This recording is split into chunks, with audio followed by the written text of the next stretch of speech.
Hello everyone. Before we start, make sure to like and subscribe to the channel, and leave a comment with where you're from and what time you're watching. That way, YouTube will keep showing you stories just like this one. Now, let's begin. Grandma Eloise passed away on a Friday morning in April 2024, and by Sunday afternoon, I found myself sitting cross-legged on the floor of her bedroom closet, surrounded by decades of her life packed into cardboard boxes. My mother had asked me to help sort through everything since she could barely step into the house without breaking down. At 26, fresh out of a failed engagement and temporarily crashing at my parents' place in rural Virginia, I had nothing but time on my hands. Grandma and I had always been close, the kind of close where she would call me her little co-conspirator whenever we snuck extra dessert before dinner. She lived alone in that old farmhouse for 11 years after Grandpa Harold died, refusing to move despite everyone's concerns. The house smelled like her lavender hand cream and old books, and going through her things felt like reading her diary without permission. I expected to find old recipes, maybe some love letters from Grandpa, perhaps photographs from her years as a school teacher. What I did not expect was for my entire understanding of who she was to collapse within the span of a single afternoon. The first few boxes contained exactly what you would imagine. Report cards she had saved from students who had written sweet notes on the back, Christmas cards dating back to the 70s, receipts she had kept for absolutely no logical reason. I was actually smiling, shaking my head at how she had hoarded rubber bands in a mason jar, like they were precious gems. Then I pulled out a shoebox from the very back of her closet, hidden behind a stack of quilts she had sewn herself. It was heavier than it should have been, and the lid was secured with a thick rubber band that had nearly fused to the cardboard. When I finally pried it open, I found a bundle of documents wrapped in a faded silk scarf, the kind with hand-rolled edges that women wore in old Hollywood movies. There was a marriage certificate on top, yellowed and brittle, dated June 1961. The bride's name was Eloise Marie Compton, my grandmother's maiden name. But the groom was not Harold Weston, the man I had called Grandpa my entire life.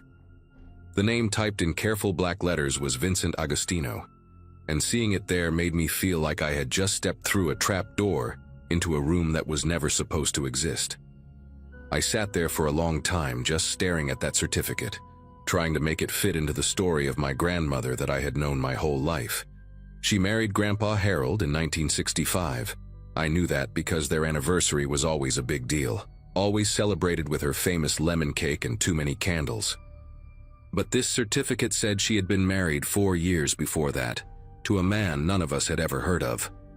I carefully unfolded the other documents in the bundle, my fingers leaving smudges on paper that had not been touched in decades.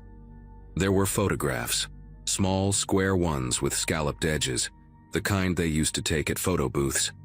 My grandmother, impossibly young, maybe 19 or 20, with victory rolls in her dark hair and red lipstick that photographed almost black. And next to her, a man with slicked back hair, a sharp jaw, and eyes that looked like they were keeping secrets even in a snapshot. He was handsome in a dangerous way, the kind of handsome that mothers warned their daughters about. On the back of one photo, in my grandmother's careful cursive, were the words, V and me, Coney Island, June 1961. Beneath the photographs, I found newspaper clippings, brittle and brown at the edges, folded into small squares like someone had been hiding them for a very long time. The first one was from the Brooklyn Daily Eagle, dated March 1963. The headline read, "Local businessman sought for questioning in warehouse fire." There was no photo, but the article mentioned a Vincent Agostino, age 24, believed to be connected to the Marano crime family operating out of Red Hook. 3 men had died in that fire. The article said investigators suspected arson, that the warehouse had been used as a front for illegal gambling operations, and that Agostino had not been seen since the night of the blaze. I read it 3 times, waiting for the words to change, waiting for some other Vincent Agostino to appear, a different man with the same name, a coincidence that would let me keep my grandmother intact. But the next clipping was worse. It was from 2 weeks later, a smaller article buried on page 6, reporting that Vincent Agostino was now considered a missing person. His car had been found abandoned near the docks in Staten Island, doors open, keys still in the ignition. There was blood on the front seat. He was never seen again. My hands moved on their own after that, pulling out more papers, more secrets. There was a letter, handwritten on plain white paper, no envelope, no date. The handwriting was jagged, hurried, nothing like my grandmother's elegant script. It read, "Ellie, by the time you read this, I will be gone. Do not look for me. Do not ask questions. Forget you ever knew my name. They will come asking and you must tell them nothing. You were never my wife, we never met. Burn this letter and everything else. I am sorry for what I brought into your life. V." She had not burned it. She had kept it for over 60 years, tucked away in this shoebox along with her marriage certificate and those photographs and those terrible newspaper clippings.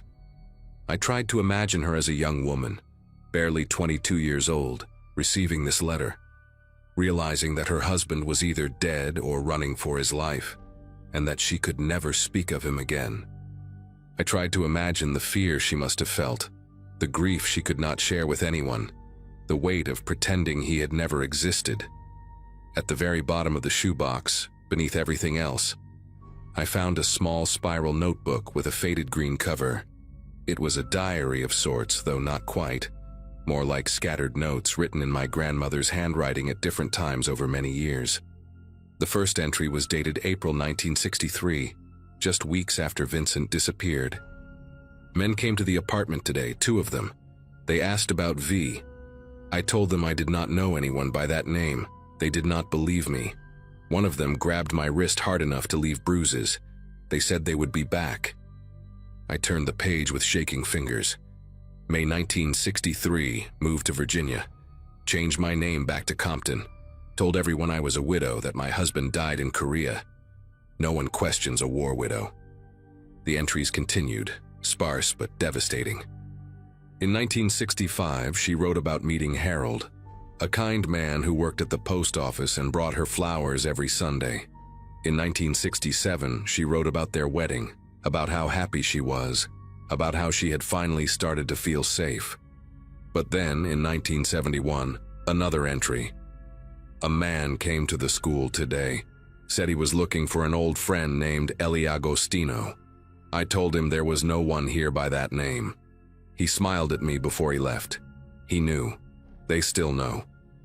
I kept reading, unable to stop, each entry pulling me deeper into a life I never knew existed. The entries were not frequent. Sometimes years would pass between them, but they painted a picture of constant, quiet terror. In 1978, she wrote about a black sedan that parked outside their house for 3 days straight before finally driving away.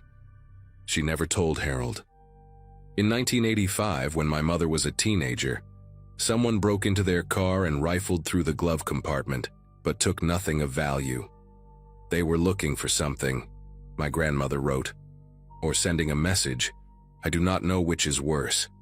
In 1993, she received a sympathy card in the mail after her own mother's funeral.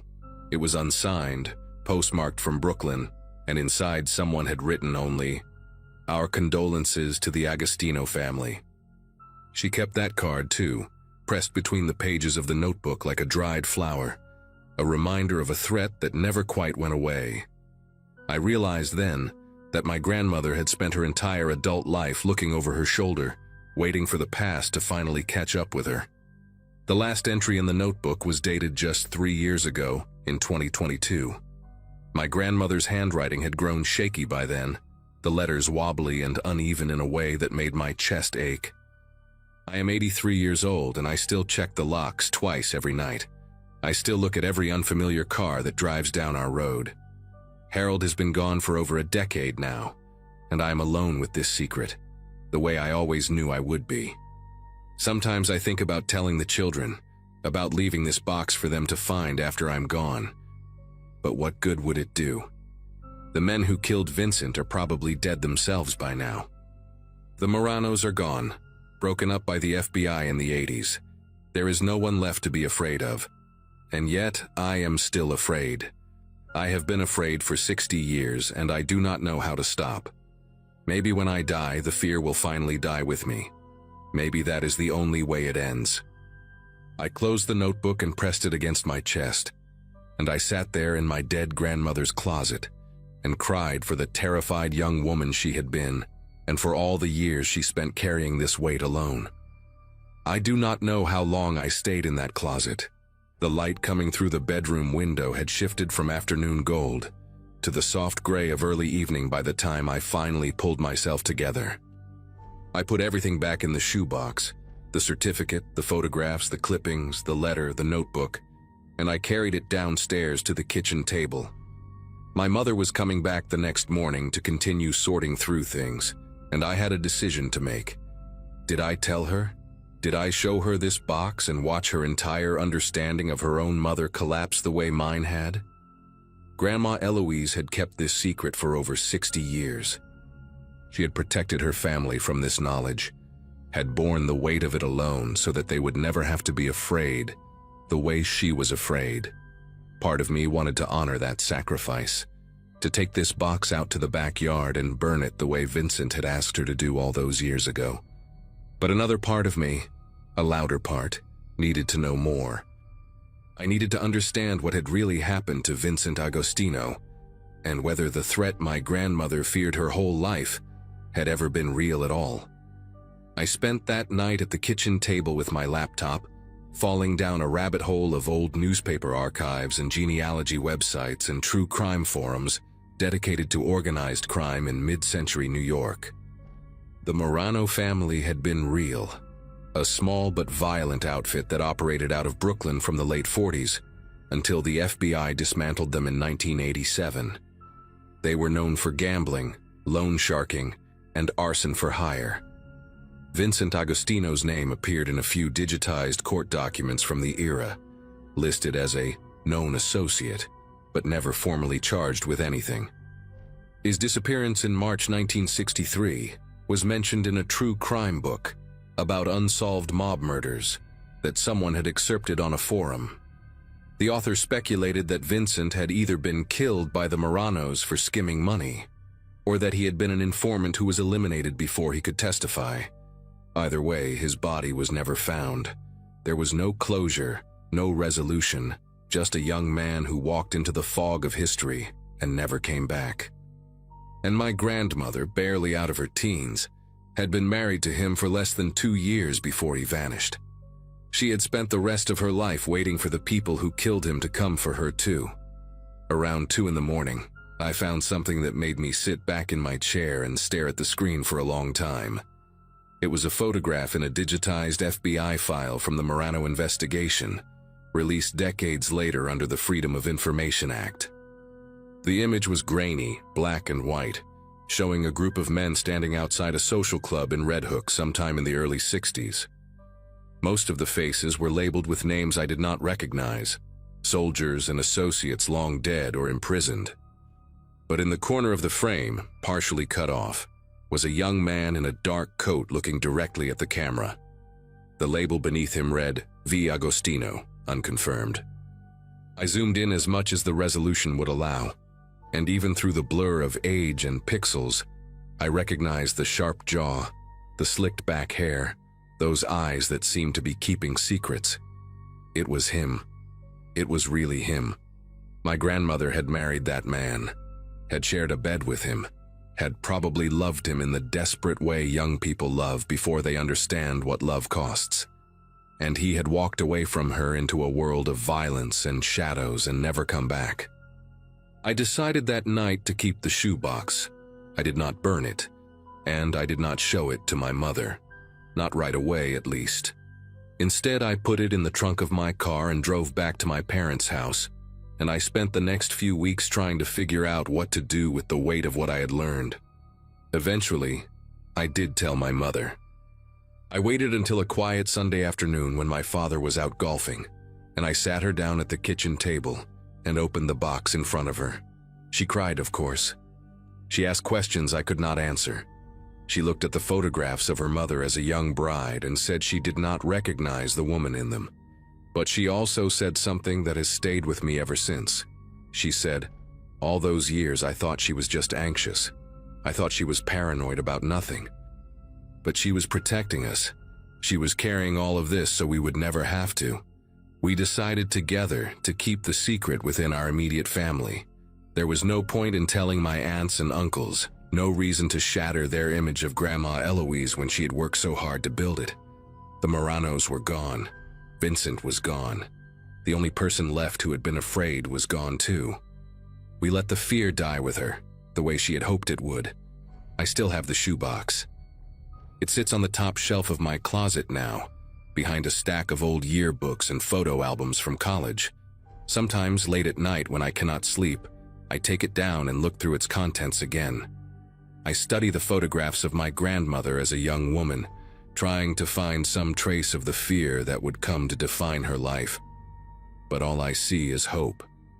She looks so impossibly young in those pictures, so full of the belief that love can conquer anything. She did not know yet what Vincent was, or what he would bring into her life. She did not know that she would spend the next 6 decades checking locks and watching cars and flinching at unexpected knocks on the door. I think about her often now, not the grandmother I knew with her lemon cake and her lavender hand cream, but the frightened young woman who reinvented herself completely just to survive. She built a whole life out of silence and secrets, and she did it so well that none of us ever suspected a thing. I do not know if that makes her brave or tragic or both, but I know this.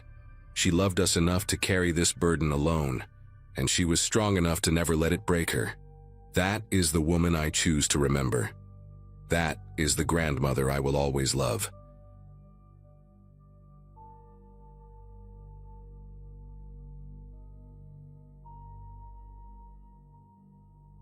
A cream-colored envelope changed everything, though I did not know it yet when I pulled it from the mailbox 5 days after we buried Dad. March 2017 had been the worst month of my life up to that point. My father died of a heart attack in his recliner, alone in the Rochester apartment where he raised my sister and me after our mother walked out. I was 24, working at a small accounting firm downtown, and my sister Tessa had just turned 22, still finishing her nursing degree while pulling night shifts at an assisted living facility. We were broke, grieving, and completely unprepared to handle the logistics of death. Dad never talked about what he wanted for a funeral, never talked about money, never talked about anything personal really. His past was the one subject guaranteed to make him leave the room. Grandparents, aunts, uncles, cousins, none of them existed as far as we knew. He raised us like he had appeared from nowhere, a man without a history, and we stopped asking questions years ago because the silence that followed hurt too much. The letter inside that envelope came from Scottsdale, Arizona, written in elegant cursive on thick stationery that smelled faintly of lavender. A woman named Lorraine Prescott claimed to be our grandmother, our father's mother, someone whose existence he had hidden from us our entire lives. She wrote that she and her husband Donald had been searching for us for years, that our father cut off all contact when he left home decades ago, and they never understood why. She found out about his death through an obituary search online, and her letter overflowed with grief and regret and desperate hope. At the bottom, she included a phone number and a photograph of 2 silver-haired people standing in front of a beautiful Adobe-style house surrounded by desert flowers. I remember holding that photo in the dim kitchen light, boxes stacked around me, searching their faces for something familiar. The woman had Dad's jaw, that same stubborn set to it. The man had his forehead, broad and lined. Tessa came up behind me and looked at the picture without saying anything for a long time. We had family out there, real family, and they wanted to know us. Tessa was the one who called them first. She always had more courage than me, more willingness to take risks, and I think the grief made her hungry for connection in a way I did not fully understand at the time. Lorraine answered on the second ring and immediately started crying, this soft, broken sound that made my sister tear up too. They talked for almost an hour that first night, while I sat on the couch pretending to sort through old bills. Listening to Tessa describe our childhood, our father, the life we had lived without knowing they existed. Lorraine sounded warm and gentle, asking questions about our jobs, our health, our dreams for the future. She kept saying how much we sounded like our father, how happy she was to finally hear our voices. By the time Tessa hung up, she was convinced these were good people who had been wronged by a son who refused to forgive whatever happened between them. I wanted to believe it too. We were orphans now, both parents gone, and the idea of grandparents felt like a life raft in the middle of a dark ocean. Over the following weeks, the phone calls became a regular occurrence, sometimes with Lorraine, sometimes with Donald, occasionally with both of them on speakerphone. They asked about everything, our favorite foods, our allergies, whether we had any health problems growing up. Lorraine mentioned that heart disease ran in the family and urged us to get checkups, said she worried about us now that our father was gone. Donald talked about his own health struggles, a kidney condition that required dialysis 3 times a week, and how grateful he was for modern medicine. They offered to help with our father's remaining debts, sent a check for $5,000 that arrived in a padded envelope with another handwritten note. We deposited it feeling guilty and relieved at the same time. When they invited us to visit them in Arizona for a week, all expenses paid, Tessa accepted before I could even think of a reason to hesitate. Part of me felt uneasy, a small voice asking why Dad had cut these people off so completely, but I pushed it down. I told myself he was just a difficult man who held grudges. I told myself we deserved this chance at having a family again. We flew into Phoenix on a Friday afternoon in late April, and Donald picked us up at the airport in a silver Mercedes that still had that new car smell. He was thinner than he looked in the photograph, his skin carrying a grayish tint that I now recognize as the pallor of someone whose kidneys are failing. But his handshake was firm and his smile seemed genuine, crinkling the corners of his pale blue eyes as he loaded our bags into the trunk. Lorraine was waiting at the house with a spread of food that could have fed 10 people. Homemade lasagna and fresh bread, and a chocolate cake she said was our father's favorite when he was a boy. Their home was even more beautiful than the picture suggested, all terracotta tiles and high ceilings and windows that looked out onto the desert mountains. They had prepared a guest room for each of us, decorated with fresh flowers and soft towels and little baskets of toiletries. Everything felt too perfect, like a movie set designed to make us feel welcome. But I chalked it up to wealth and eagerness. These people had money and they wanted to impress the grandchildren they had never met. The first 2 days were wonderful, or at least they seemed that way on the surface. Lorraine took us shopping and bought Tessa a turquoise necklace that cost more than my monthly rent. Donald showed us his vintage car collection in the garage, 5 gleaming vehicles that he polished himself every Sunday morning. They told us stories about our father as a child, how he loved baseball and hated vegetables, how he used to build model airplanes in his room for hours. I learned that he had a dog named Chester who died when he was 12, and that he cried for a week straight. These details made me ache for the man I had lost, and also made me angry at him for keeping this from us. On the second night, Donald mentioned casually that he had scheduled us appointments at his personal physician's office for Monday morning. Just routine checkups, he said, since we were in town and it was important to know our family medical history. He would cover the cost, of course. Lorraine nodded and added that the doctor could run some blood work, check our kidney function and liver health, make sure we were in good shape. Tessa thanked them without hesitation. I said nothing, but something cold settled into my chest that I could not name. Monday morning came, and Donald drove us to a medical complex on the east side of Scottsdale, a sleek building with tinted windows and a lobby that looked more like a luxury hotel than a clinic. The physician, a tall man named Dr. Ashford with a silver goatee and an expensive watch, greeted Donald like an old friend. They shook hands and exchanged small talk about golf, while Tessa and I sat in the waiting room filling out paperwork. The forms asked detailed questions about our medical history, surgeries, medications, family illnesses going back 3 generations. There was an entire section about organ donation preferences, and whether we had ever been tested for tissue compatibility. I stared at those words for a long time. my pen hovering above the page.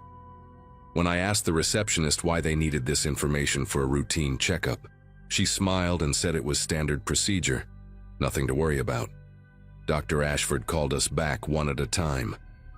He examined me thoroughly, more thoroughly than any doctor ever had, checking my blood pressure, listening to my heart, pressing on my abdomen with cold fingers. He drew 6 vials of blood and asked me to provide a urine sample.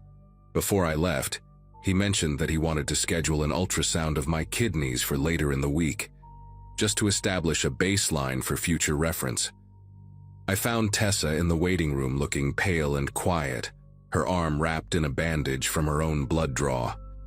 She said Dr. Ashford had asked her strange questions, things like whether she smoked or drank heavily, whether she had ever had hepatitis, whether she would consider being a living donor someday if a family member needed help. She laughed when she told me, said he was probably just being thorough, but her laugh sounded hollow. On the drive back to the house, Donald talked about how important family was, how blood relatives had a responsibility to take care of each other, how his own brother had saved his life years ago by donating bone marrow when Donald had leukemia. Lorraine sat in the passenger seat nodding along, occasionally glancing back at us with an expression I could not read. That night I lay awake in my guest room, staring at the ceiling fan spinning slowly above me, replaying every conversation we had since that first letter arrived, the questions about our health, the insistence on checkups, Donald's kidney disease, the forms asking about tissue compatibility. A picture was forming in my mind, ugly and impossible, and I wanted desperately to be wrong. The next morning I woke up early before anyone else in the house was stirring, and I did something I am not proud of. I went into Donald's study, a wood-paneled room at the end of the hallway that he had shown us briefly on our first day, and I searched through his desk. My heart was pounding so hard I could hear it in my ears, and every creak of the floorboards made me flinch. In the bottom drawer, beneath a stack of financial documents and old photographs, I found a folder labeled with our names. Inside were printed copies of our social media profiles, screenshots of posts going back years, a timeline of our lives pieced together from public information. There were notes in Lorraine's handwriting about our jobs, our addresses, our relationship statuses. And there was a letter from a transplant center in Phoenix, dated 2 months before our father died, informing Donald that he had been moved up the kidney transplant waiting list, but that a living donor would significantly improve his chances and reduce wait time. A highlighted section noted that first-degree relatives, particularly younger, healthy adults, were ideal candidates. My hands went numb. I could not feel my fingers as I placed everything back exactly where I found it. I spent the rest of that day pretending nothing had changed, smiling at breakfast, nodding along to Lorraine's stories about her garden club, watching Donald with new eyes as he moved slowly through the house. Every kind gesture now looked like manipulation. Every warm word sounded like a transaction. That afternoon, Lorraine suggested we all look through old family photo albums together, and I sat on the couch between her and Tessa while she turned page after page of faded pictures. There was our father as a baby, as a toddler, as a gap-toothed child squinting into the sun, and then around age 15 the photos stopped. Lorraine's voice got tight when she reached those empty pages. She said our father changed when he was a teenager, became distant and angry, and one day he simply left and never came back. I asked her why, what happened, and she exchanged a glance with Donald that lasted half a second too long.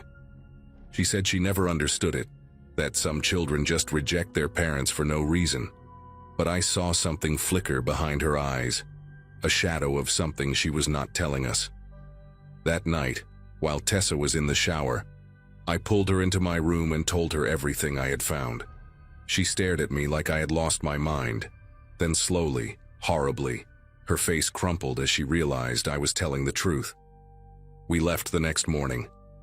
I told Lorraine that Tessa had gotten a call from work, some emergency at the nursing home that required her to come back early, and we needed to catch the first flight out. Lorraine's face did something complicated when I said it. A flash of panic quickly smoothed into concern. She insisted on driving us to the airport herself, said Donald was not feeling well enough for the trip, The ride was excruciating. 40 minutes of small talk and strained silences while my sister gripped my hand so tight I thought she might break my fingers. At the terminal, Lorraine hugged us both and told us she loved us, that she hoped we would come back soon. That family was the most important thing in the world. Her perfume smelled like lavender, the same scent from that first letter, and it made my stomach turn. As we walked through the sliding doors into the airport, I glanced back and saw her standing by the car, watching us with an expression that haunts me still. It was not sadness or disappointment. It was calculation, the look of someone already planning their next move. We did not speak until we were past security, and then Tessa started crying and could not stop for the entire flight home. We never went back to Arizona. We never answered another phone call from that Scottsdale number. Lorraine sent letters for months afterward, each one more desperate than the last, talking about how much they missed us, how Donald's health was declining, how they just wanted to help and be part of our lives. One letter mentioned that Dr. Ashford had called with our test results and wanted to discuss them with us urgently. Another included a check for $10,000 and a note saying it was an early inheritance, no strings attached. We tore up the checks and burned the letters in the backyard of our father's old apartment, watching the paper curl and blacken in a metal trash can. Tessa and I talk about it sometimes, late at night when neither of us can sleep, trying to understand what kind of people would hunt down their estranged grandchildren to harvest their organs. We think about our father, 15 years old, somehow discovering what his parents were capable of and running as far as he could. We understand now why he never talked about his past, why he raised us like a man with no history. He was protecting us the only way he knew how. I still wonder if Donald ever got his kidney, if some other desperate relative or stranger saved his life. I wonder if Lorraine is still out there, searching obituaries for other family members, other potential donors. Some nights I dream about that house in the desert, those terracotta tiles and high ceilings, and I wake up feeling like I escaped something I will never fully understand. My father saved us twice, once by running away and once by dying before they could reach us through him. I wish I could thank him for that. I wish I could tell him I finally understand.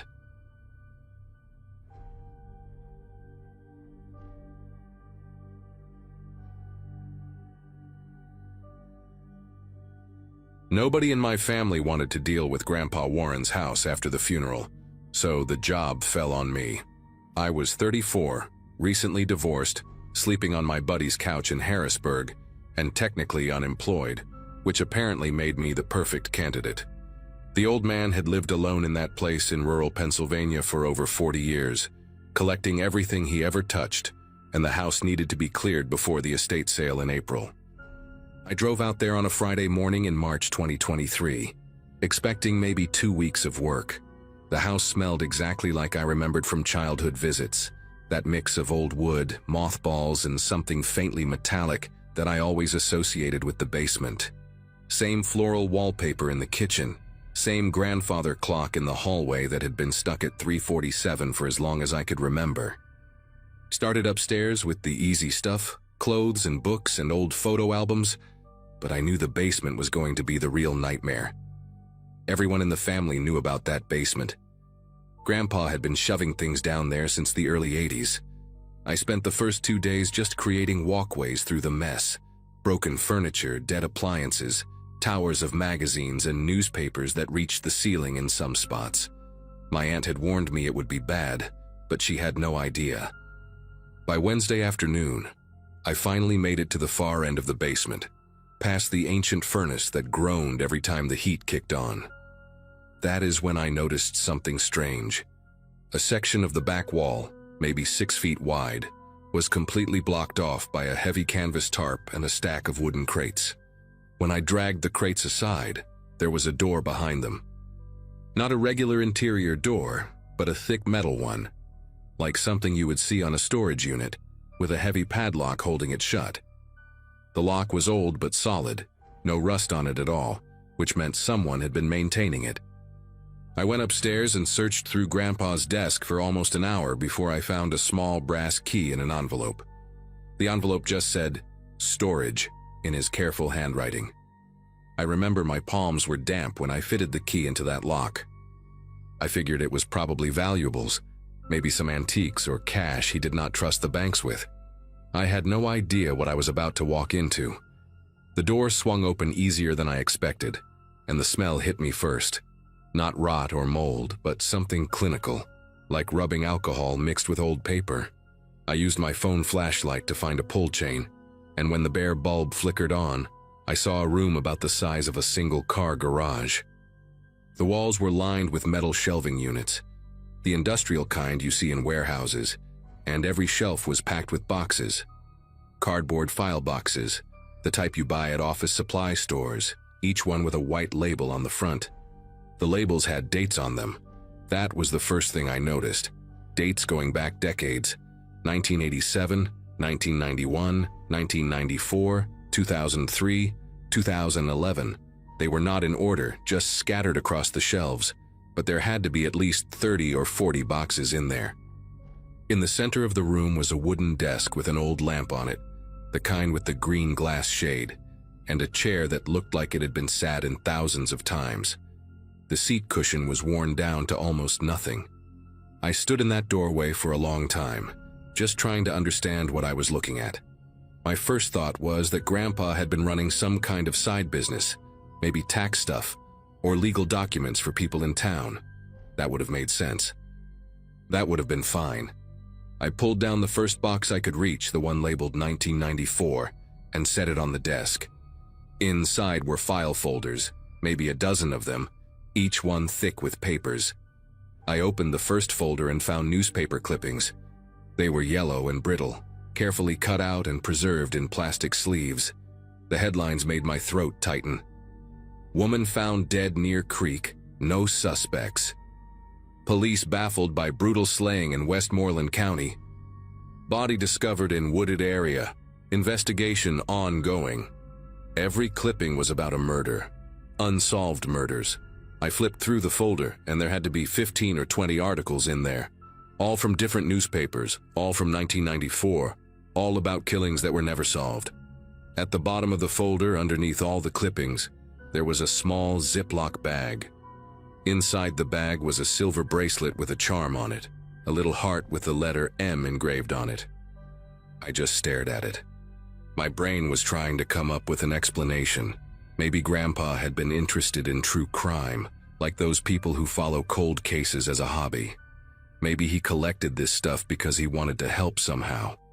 But that bracelet, that was not a newspaper clipping, that was something real, something someone had worn on their wrist. I opened another folder from the same box, more clippings, more unsolved cases, and another Ziploc bag at the bottom. This one had a keychain in it, one of those cheap plastic ones with a photo holder. The photo inside showed a young woman with dark hair smiling at the camera. She looked like she was at a party or a barbecue, holding a red cup. I set it down and opened the next folder. A man's watch, silver band, stopped at 2:17. The next folder had a single earring, gold with a small green stone.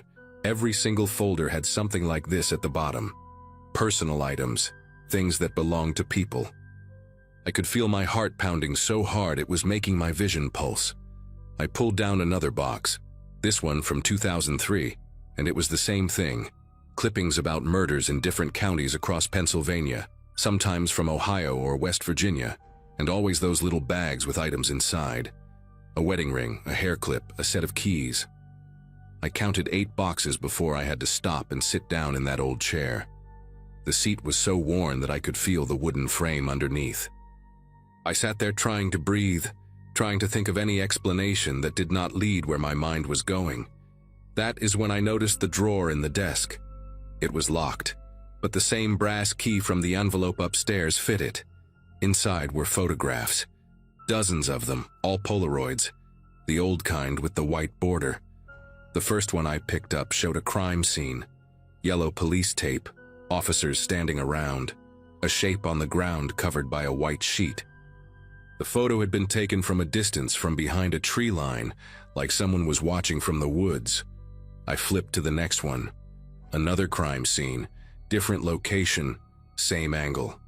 Someone standing at the edge, observing, photographing.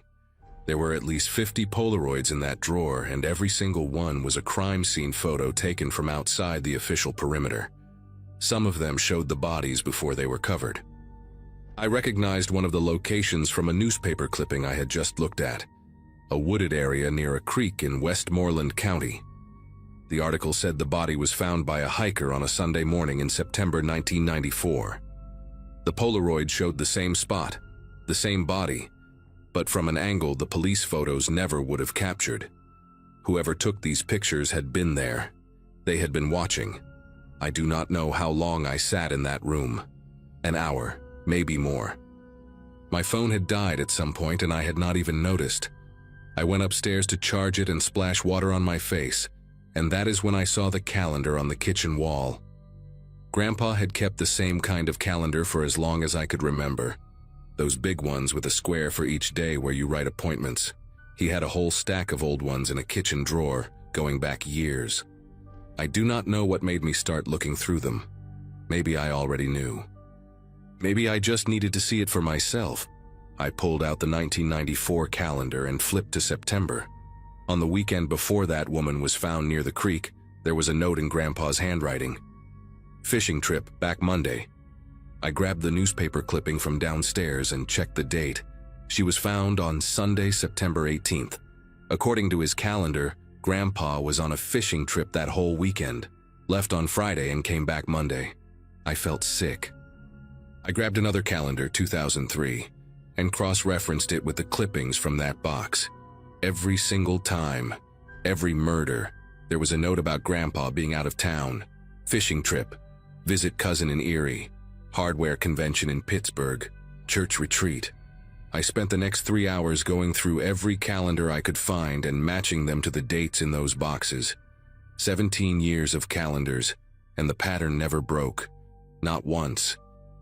When there was a murder in the clippings, Grandpa was always gone that weekend. Always had some excuse written down in his neat handwriting. I started making a list on a piece of paper, 2 columns, one for the murder date and one for his alibi. By the time I got to the bottom of the page, I had 23 entries, 23 unsolved murders across 3 states, 23 weekends where my grandfather was supposedly fishing or visiting family or attending some event. I thought about calling the police right then. I had my phone in my hand, thumb hovering over the keypad, but I did not. I could not. This was the man who taught me how to ride a bike, the man who took me to baseball games and bought me ice cream and sat with me when I had nightmares. I needed more. I needed to be absolutely sure before I destroyed his memory, before I told my mother that her father was a monster. So I kept digging. At the bottom of the desk drawer, underneath all the Polaroids, there was a leather notebook. The cover was cracked and worn, like it had been handled 1,000 times.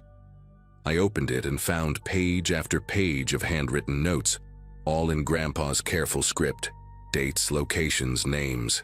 Some entries were just a few lines. April 14th, 1991. Route 30, rest stop near Greensburg. Female, late 20s, brown hair, blue Toyota in the parking lot, alone. Other entries were longer, more detailed. Physical descriptions, habits, what time someone left work or went jogging or walked their dog. I realized I was looking at surveillance notes. He had been watching these people, studying them, learning their routines. The notebook went on for over 100 pages, and not every entry had a corresponding newspaper clipping.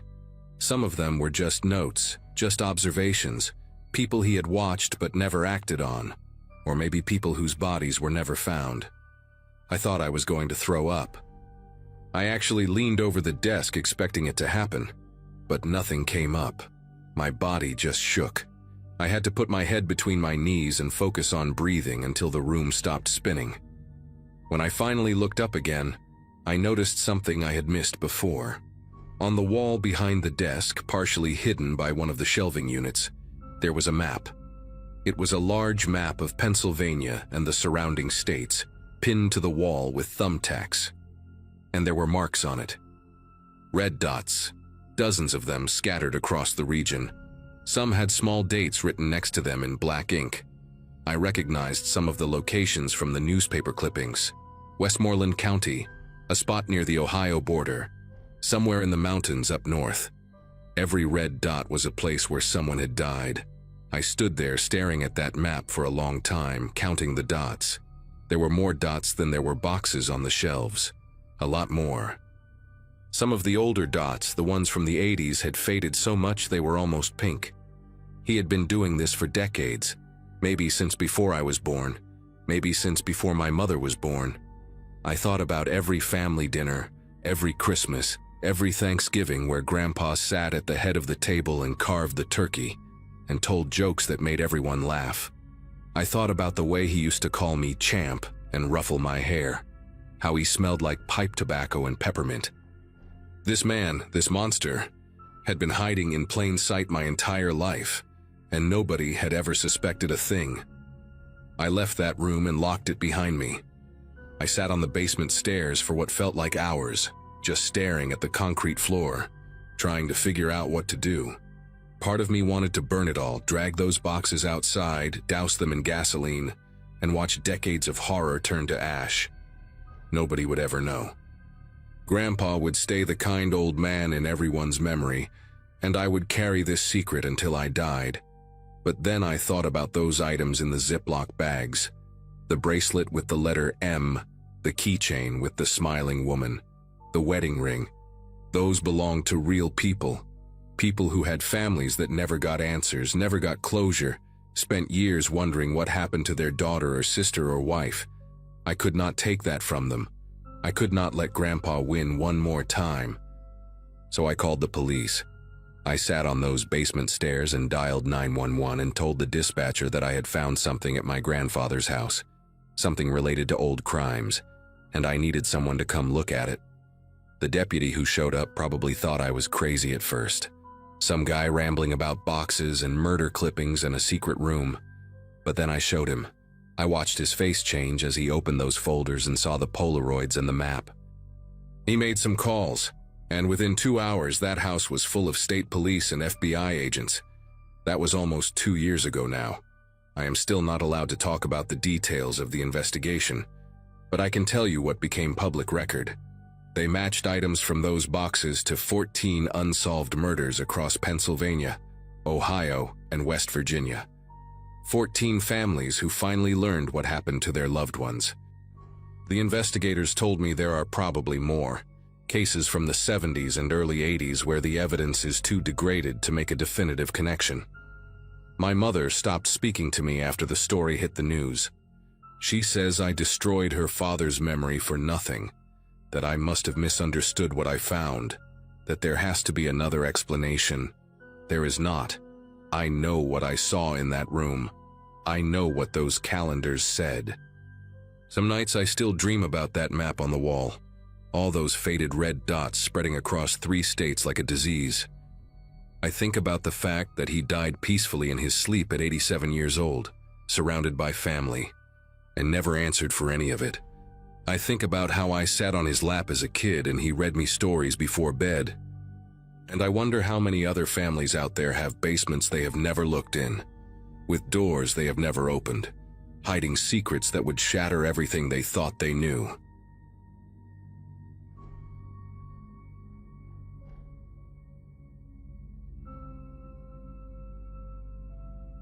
Hospital rooms have a particular silence that sits heavy in the air, different from any other kind of quiet I have ever experienced. I learned that during my years as a nurse at St. Catherine Memorial in Harrisburg, Pennsylvania, but nothing prepared me for how that silence would feel when it was my own grandmother lying in the bed. October 2017 was supposed to be a good month for me. I had just gotten engaged to my college sweetheart, we were planning a spring wedding, and life seemed to be falling into place the way everyone always promised it would. Then my mother called at 6 in the morning on a Tuesday, her voice cracking, as she told me that Nana Ruth had collapsed in her kitchen, and the doctors were saying she might not have much time left. I drove 3 hours through rain so heavy I could barely see the road, my knuckles white against the steering wheel, praying to a God I was not sure I believed in anymore. By the time I arrived, She had already slipped into that halfway state between consciousness and whatever comes next. Her eyes closed and her breathing shallow and labored. Nana Ruth was 87 years old, and until that Tuesday morning, she had seemed invincible to me. She still lived alone in the same farmhouse where she had raised my mother, still tended her vegetable garden every spring, still made her famous apple butter every fall, and sent jars of it to everyone in the family. I had graduated nursing school when I was 23, young and idealistic, convinced that understanding the mechanics of death would somehow make it easier to face. Sitting beside her bed that Wednesday, holding her hand while my parents took turns pacing the hallway and making phone calls, I realized how wrong I had been. Her skin felt like tissue paper, thin and dry and fragile in a way that made my throat tighten every time I looked at her. She had been mumbling in her sleep all morning, fragments of sentences that made no sense, names I did not recognize, what sounded like apologies directed at people who were not in the room. I thought it was just the medication, or the confusion that often comes at the end, until her fingers suddenly curled around mine with surprising strength and her eyes snapped open. She looked directly at me, and for a moment she was completely lucid, completely present, and completely terrified. She was not supposed to come home that night, Nana Ruth whispered, her voice dry and cracked like autumn leaves. I leaned closer, thinking I had misheard her, thinking maybe she was still caught in some dream from her past, but her eyes were locked onto mine with an intensity that made me want to pull away. I need to tell you, before I go, I need someone to know. Her grip on my hand tightened even more, her brittle fingernails pressing into my palm hard enough to leave marks. I glanced toward the door, wondering if I should call for my mother, but something in Nana Ruth's expression stopped me. She looked like a woman who had been carrying a weight for so long that her bones had bent around it. And now, at the very end, she was desperate to set it down. I told her it was okay, that she could tell me anything, that I was listening. I had no idea what I was agreeing to hear. She started talking in a voice so low I had to lean my ear close to her mouth, close enough to smell the staleness of her breath and the faint chemical scent of the medications dripping into her arm. She told me about a night in the summer of 1987, a night when she was still living in Waynesboro with my grandfather before he passed. She told me about her neighbor, a woman named Donna Whitmore, who lived in a small blue house at the end of Chestnut Road with her husband and 2 young children. Nana Ruth's voice trembled as she described Donna, a quiet woman with auburn hair, who always wore a silver cross around her neck and who brought over casseroles whenever someone in the neighborhood was sick. She was kind, Nana Ruth said, and something in the way she said it made my chest feel tight. She did not deserve what happened to her, none of it, and I let them blame the wrong person because I was too afraid to speak. I sat there frozen, my heart pounding against my ribs, watching tears leak from the corners of my grandmother's eyes and disappear into the pillow beneath her head. The story came out in fragments, like she was pulling pieces of glass from a wound that had never properly healed. That summer night in 1987, Donna Whitmore was supposed to be visiting her sister in Pittsburgh.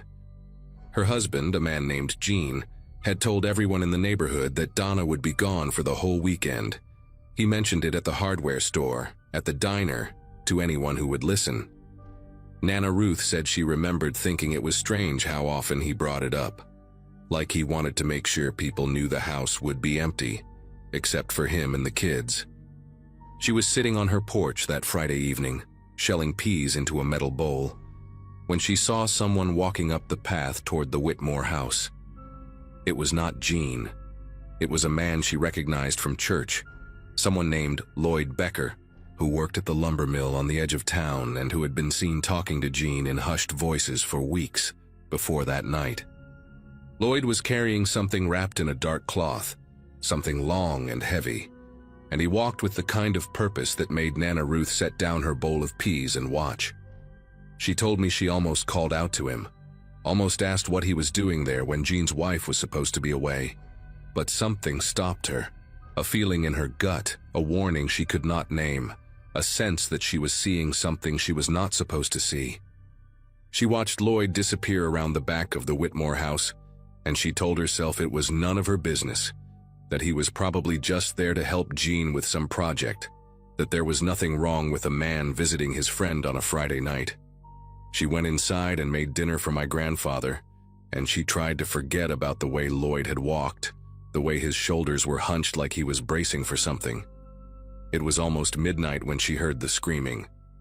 Even 30 years later, lying in that hospital bed, Nana Ruth's face twisted when she described the sound. Raw, animalistic, the kind of scream that does not sound human because humans are not supposed to feel that much pain. The screaming stopped after a few minutes, and then there were sirens, and then the flashing lights of police cars lit up the whole street in red and blue. Donna Whitmore had come home early from Pittsburgh because her sister had gotten sick. She was not supposed to be there, but she was. The police ruled it a burglary gone wrong. Donna had walked in on an intruder, they said, someone who panicked and attacked her before fleeing into the night. Jean played the grieving husband so well that no one thought to look at him too closely. He wept at the funeral. He held his children.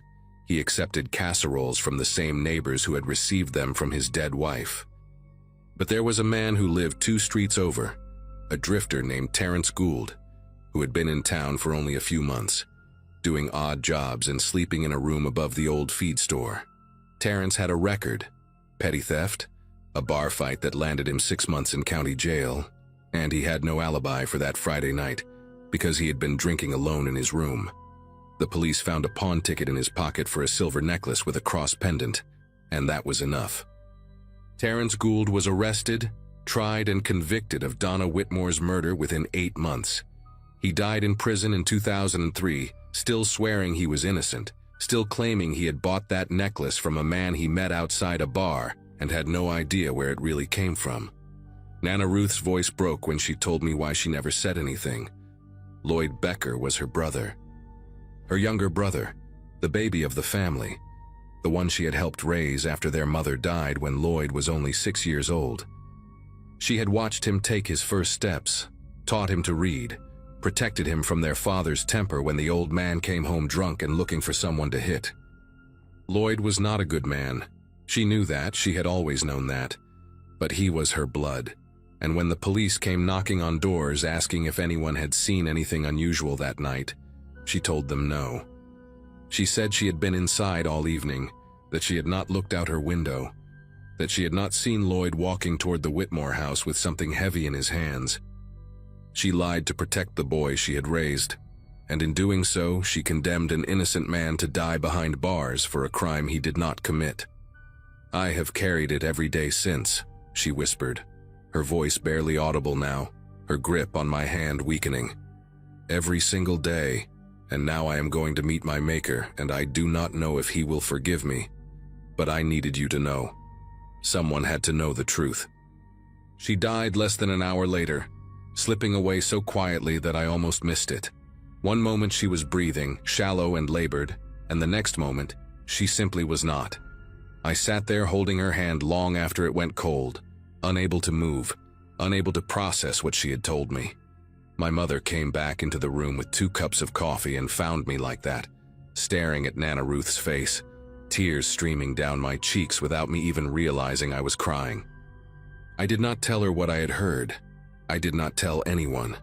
Part of me wanted to believe it was just the ramblings of a dying woman, the confusion of a brain shutting down, memories tangled with dreams and regrets that had no basis in reality. I held on to that hope through the funeral, through the burial in the little cemetery behind the Methodist church, where Nana Ruth had worshipped for 60 years, through the weeks that followed when I tried to return to my normal life and pretend that everything was fine. But I could not stop thinking about Donna Whitmore, about Terence Gould, about a man named Lloyd Becker who walked toward a house with something heavy in his hands on a summer night 30 years ago. It was almost 3 weeks after the funeral when I finally broke down and searched for it online. I told myself I just wanted to prove that Nana Ruth had been confused, that there was no murder on Chestnut Road in Waynesboro in 1987, that the whole story was a fiction her dying brain had constructed from fragments of old television shows and half-remembered news reports.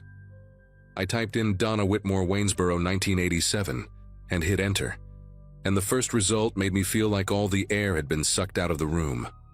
There she was, a newspaper photograph from the Waynesboro Herald, grainy and faded, but unmistakably real. Auburn hair, a gentle smile, a small silver cross visible at her throat. The headline read, "Local Woman Slain in Home Invasion," and the date was July 18, 1987.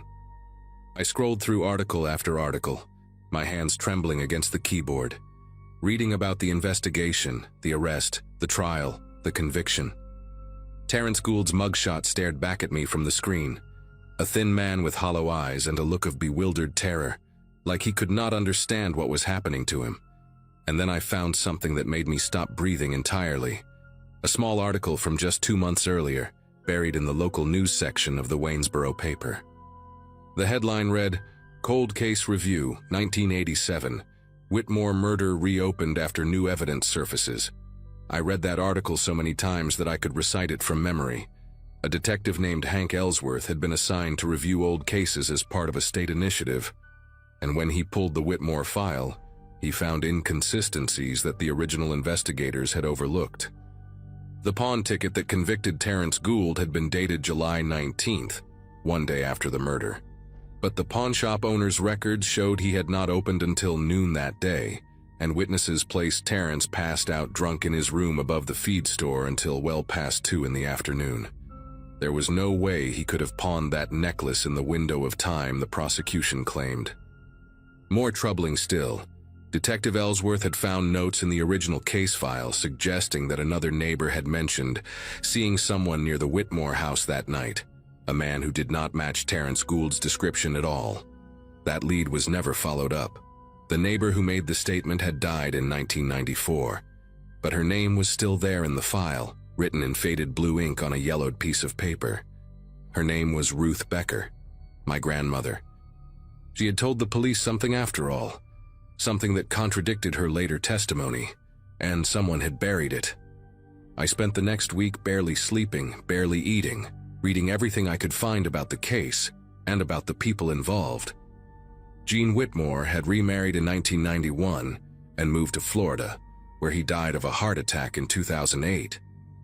Lloyd Becker, my great-uncle, a man I had never met, whose name I had never even heard until Nana Ruth whispered it in that hospital room, had left Waynesboro shortly after the trial and spent the rest of his life drifting between small towns in the Midwest. He died alone in a motel room in Iowa in 2012. Liver failure, no family at the funeral. The only people still alive who might know the truth were Donna's 2 children, now grown adults with families of their own, and they had apparently been the ones pushing for the case to be reopened. I found an interview with the daughter, a woman named Catherine who was 6 years old when her mother was killed. She said she had spent her whole life believing Terrence Gould was the monster who destroyed her family, but now she was not so sure. She said she remembered things from that night, fragments that did not make sense, images of her father talking to a man in their backyard while her mother was supposed to be in Pittsburgh. She was too young to understand what she was seeing, but the memory never left her. I called Detective Ellsworth on a Monday morning in November, sitting in my car in the parking lot of the hospital where I worked because I could not bring myself to make that call from inside my apartment. My voice was shaking when I told him who I was and what I knew, and there was a long silence on the other end of the line before he asked me to come to the station and give a formal statement. I drove to Waynesboro that same afternoon, 3 hours through the same route I had taken to see my grandmother die, and I sat in a small gray room with fluorescent lights and told a stranger everything Nana Ruth had told me.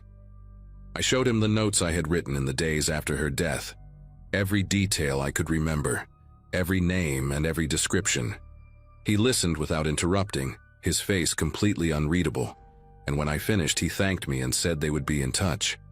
I walked out of that station feeling hollowed out, like I had left something essential behind in that room.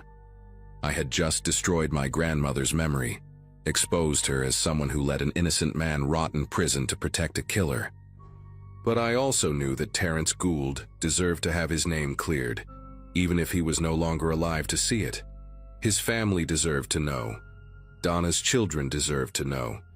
The truth does not stop mattering just because the people who lived it are gone. The case is still under investigation as of now.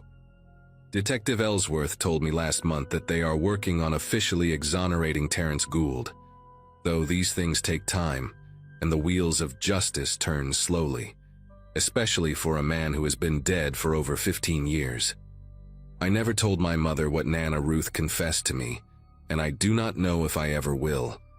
Some truths are too heavy to share with people who love the person being accused, and my mother worshipped her mother the way I once did. I think about Nana Ruth every day now, not the woman who made apple butter and taught me to bake pies, but the woman who sat on her porch and watched a man walk toward a murder and did nothing to stop it.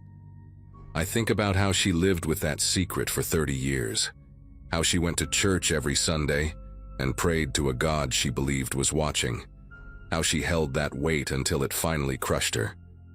I do not know if I can forgive her. I do not know if anyone can.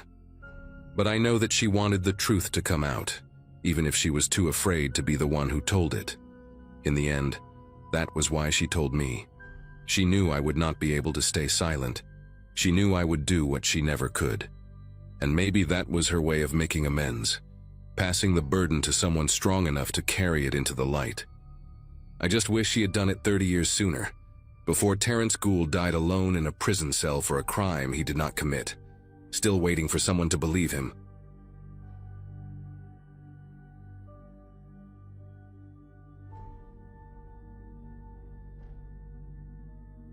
Grandma Evelyn called me on a Wednesday night, said she needed help going through some old boxes in the attic, and asked if I could come stay for the weekend. She sounded strange on the phone, her voice shaky in a way I had never heard before, and Grandpa Howard kept interrupting in the background saying something I could not make out. They lived on this 40-acre property in rural West Virginia, mostly forest and overgrown farmland, a place that had been in the family since before my mom was born. I had not visited since Thanksgiving 2 years prior, and guilt had been eating at me. So I told her yes, took Friday off work and made the 6-hour drive from Richmond. My friends thought it was sweet that I was helping my elderly grandparents. They had no idea what I was actually walking into. None of us did. If I had known, I would have stayed home and never answered that phone call. I would have let it ring until the voicemail picked up and then deleted it without listening.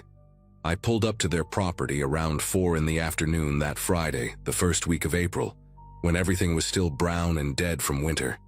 The driveway was nearly a quarter mile of gravel that had mostly turned to mud, and my car struggled through the deeper spots. Grandma was waiting on the porch when I got there, wrapped in a thick cardigan even though it was not that cold, and she looked smaller than I remembered. Grandpa stayed inside watching some game show on the old television, barely acknowledged me when I walked through the door with my overnight bag. There was this tension in the house that I picked up on immediately, little looks between them when they thought I was not paying attention. Grandma would start to say something and then catch herself, change the subject to something mundane like the weather or what she was making for dinner. I figured they were just getting old, maybe having some health issues they did not want to worry me about. But it was more than that. Something was wrong in that house, something neither of them wanted to talk about. And I spent that whole first evening trying to figure out what it was. Saturday morning I woke up early, around 6, because I heard the back door slam shut. I looked out the window of the guest bedroom and saw Grandpa walking toward the tree line at the edge of their property, carrying a plastic grocery bag in one hand. He moved faster than I had seen him move in years, with purpose, like he had somewhere to be. I thought maybe he was going to feed some stray cats or check on something in the old barn, so I did not think much of it and went back to bed for another hour. When I came downstairs for breakfast, he was already back, sitting at the kitchen table with coffee like nothing had happened. Grandma made scrambled eggs and toast, and we talked about normal things, my job, my apartment, whether I was seeing anyone. But I noticed the grocery bag was gone, and when I casually asked Grandpa what he had been doing outside so early, he just said he was checking the property line for fallen branches. Grandma's fork stopped halfway to her mouth for just a second, then she kept eating like everything was fine. That was the first real lie I caught them in, and it made me curious about what else they were hiding. After breakfast, Grandma asked if I wanted to take a walk around the property, get some fresh air before we started on the attic boxes. I said sure, thinking it might be nice to stretch my legs after the long drive. We walked past the old chicken coop that had not housed chickens in decades, past the collapsing barn with the rusted tractor inside, and toward the edge of the woods. Grandma pointed out different trees she remembered from her childhood, told me stories about playing in these woods when she was a girl. But I noticed she kept steering us away from a certain direction, always finding a reason to turn left instead of right, to circle back toward the house. At one point I saw what looked like a worn path cutting through the underbrush, heading deeper into the forest, and I asked her where it led. She got quiet for a moment, then said it was just an old hunting trail that did not go anywhere anymore. Her voice was tight when she said it, and she would not meet my eyes. That path was clearly still being used, the vegetation trampled down, fresh boot prints visible in the mud. Someone had walked that trail recently, and Grandma did not want me to know about it. That afternoon, while my grandparents were napping, I decided to follow the trail myself. I told myself I was just curious. Maybe there was an old shed or something interesting back there, nothing to worry about. I put on my hiking boots and headed into the woods, following the worn path through the trees. The forest was dense, mostly oak and pine, and the further I walked, the quieter everything got. No birds singing, no squirrels running through the branches, just my footsteps crunching on dead leaves. After about 10 minutes, the trail opened up into a small clearing, and that is when I saw the well. It was an old stone well, the kind you see in pictures from 100 years ago, with a wooden cover that had been placed over the top.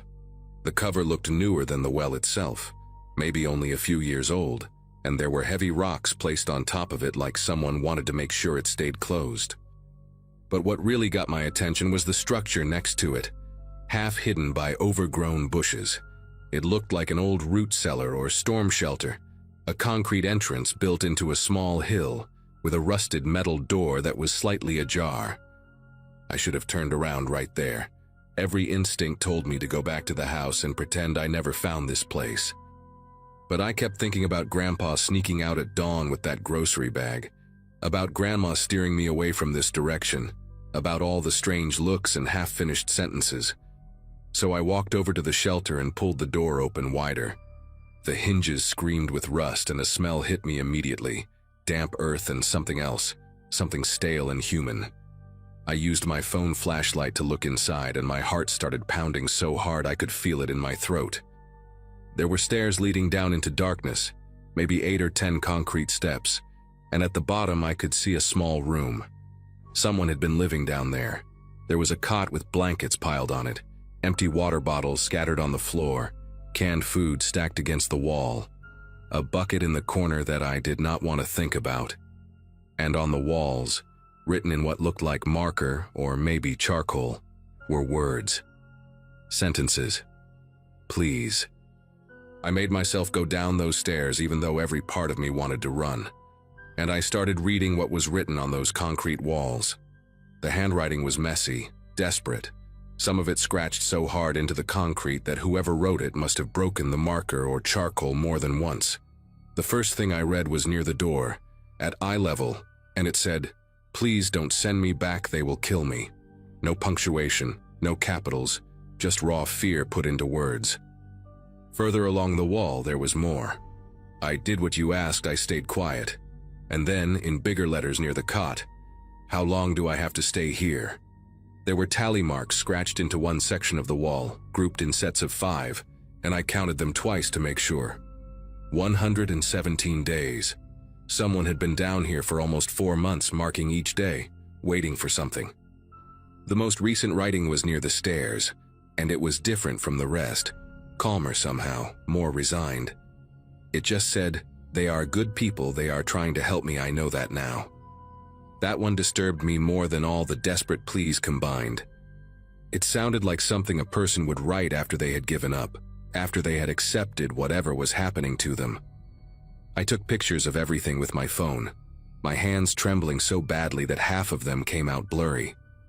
I searched the rest of the shelter, looking for anything that might tell me who had been kept down here. Under the cot, I found a small pile of clothes, a worn flannel shirt and jeans that looked like they belonged to a man, maybe medium build. There was a paperback book with the cover torn off, some kind of thriller from what I could tell, with pages dog-eared throughout.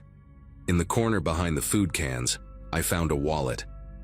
It was old, the leather cracked and faded, and inside there was no money, no credit cards, just a West Virginia driver's license. The photo showed a man in his 30s, thin face, dark hair, tired eyes. The name on the license was Curtis Allen Webb, and according to the birth date, he would have been 34 when the license was issued. The issue date was 2015, which meant it had expired years ago. I stared at that face for a long time, trying to understand what I was looking at. Who was this man? Why had my grandparents been keeping him in an underground shelter on their property? And where was he now? The cot had not been slept in recently. The blankets were cold, and there was a layer of dust on everything. Whoever Curtis Webb was, he had not been down here for a while, but someone was still maintaining this place, still coming out here. The grocery bag Grandpa had carried that morning had to be connected somehow. I put the wallet in my pocket and climbed back up those stairs, my legs shaking so bad I had to grip the railing to keep from falling. When I got outside, I looked at the well again, really looked at it this time. The wooden cover was thick, solid, built to hold weight. Those rocks on top were not decoration, they were there to keep something in or keep someone out. I walked over and tried to move one of the rocks, but it was heavier than it looked, maybe 40 or 50 pounds. I managed to slide it to the side, then another one until I could lift the edge of the wooden cover just enough to peer inside. The smell that came up was horrible, wet and rotten, like standing water mixed with decay. I shined my phone flashlight down into the darkness, but the well was deep, maybe 30 feet, and I could not see the bottom clearly. There was water down there, black and still, and something floating on the surface. It looked like fabric, maybe cloth, bunched up and waterlogged. I could not tell what it was, and I did not want to know. I dropped the cover back down, shoved the rocks into place, and walked back to the house as fast as I could without running. My grandparents were awake when I got back, sitting in the living room watching television like nothing in the world was wrong. I stood in the doorway for a moment, looking at these two people I had known my whole life, trying to reconcile the grandparents who had taught me to fish and baked me birthday cakes with whatever was happening in that underground shelter.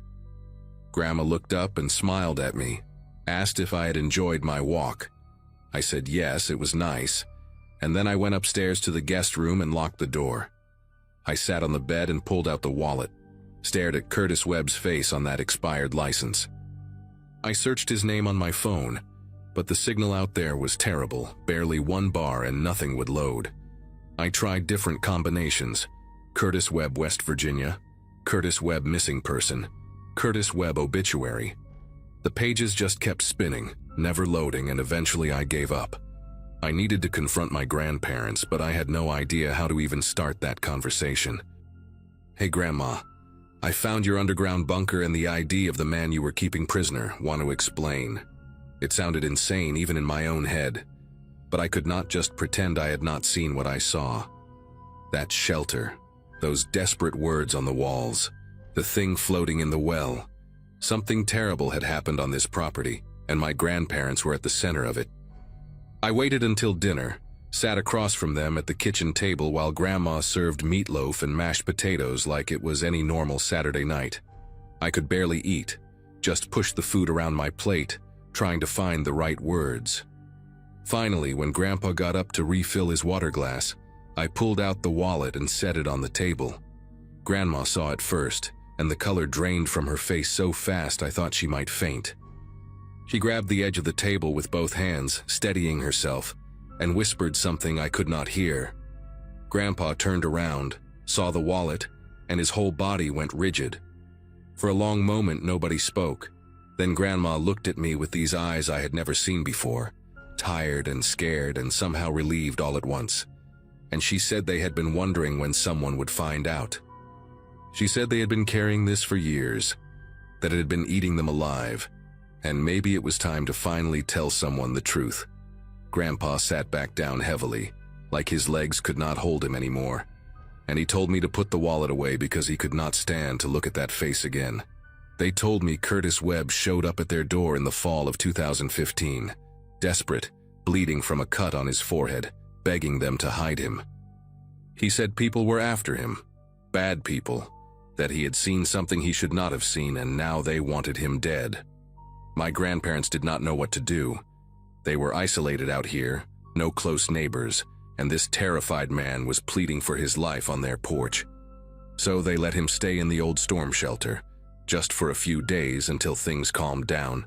That was what they told themselves. But the days turned into weeks, and weeks turned into months. Curtis was paranoid, would not let them call the police, said the people looking for him had connections everywhere. Grandma brought him food and water every day. Grandpa reinforced the shelter door, and they kept his secret. They told me he was a good man, just scared that he never hurt anyone and never asked for much. He wrote on the walls to keep himself sane, counting the days until it was safe to leave. But it was never safe, or at least that is what Curtis believed, and eventually something in him just broke. Grandma stopped talking at this point, could not continue, and Grandpa had to finish the story with tears running down his face. He told me that one morning in early 2016, after Curtis had been in the shelter for about 4 months, Grandma went to bring him breakfast and found the door wide open. Curtis was gone. His clothes were still there, the blankets, everything except the man himself. They searched the property for days, called out his name, checked every building and every corner of those 40 acres. Nothing. He had just vanished in the middle of the night without taking anything with him. Grandpa said they assumed he finally felt safe enough to leave, that he had slipped away to start over somewhere new. But then I asked about the well. The question came out of my mouth before I could stop it, and both of them went silent. Grandma started crying, these quiet sobs that shook her whole body, and Grandpa just stared at the table like he was looking through it into something terrible. He said they found the well cover moved a few weeks after Curtis disappeared. Said they looked inside and saw something floating in the water but could not bring themselves to go down there and check. They convinced themselves it was just old clothes, debris, anything but what they feared it might be. They put the cover back, weighed it down with rocks, and never spoke about it again. Not to each other, not to anyone, for almost 10 years. I left the next morning, barely said goodbye, drove those 6 hours back to Richmond with my head spinning. I never called the police. I know I should have, but these were my grandparents, 2 people in their 80s who had already lost their daughter and were clearly tormented by whatever happened to Curtis Webb.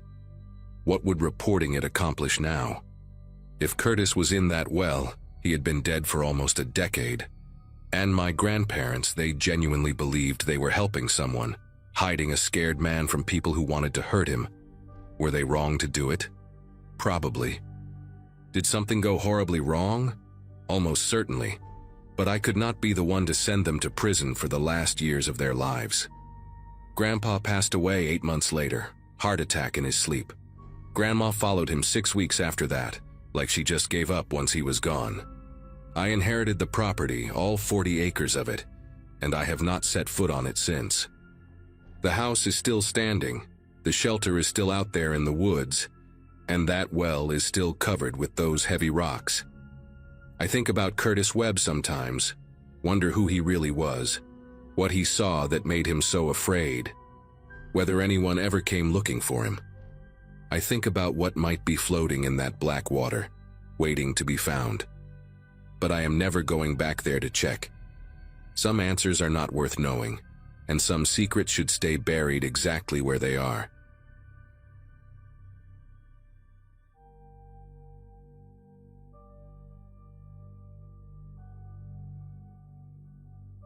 My grandmother waited until she was 83 years old to finally tell me the truth.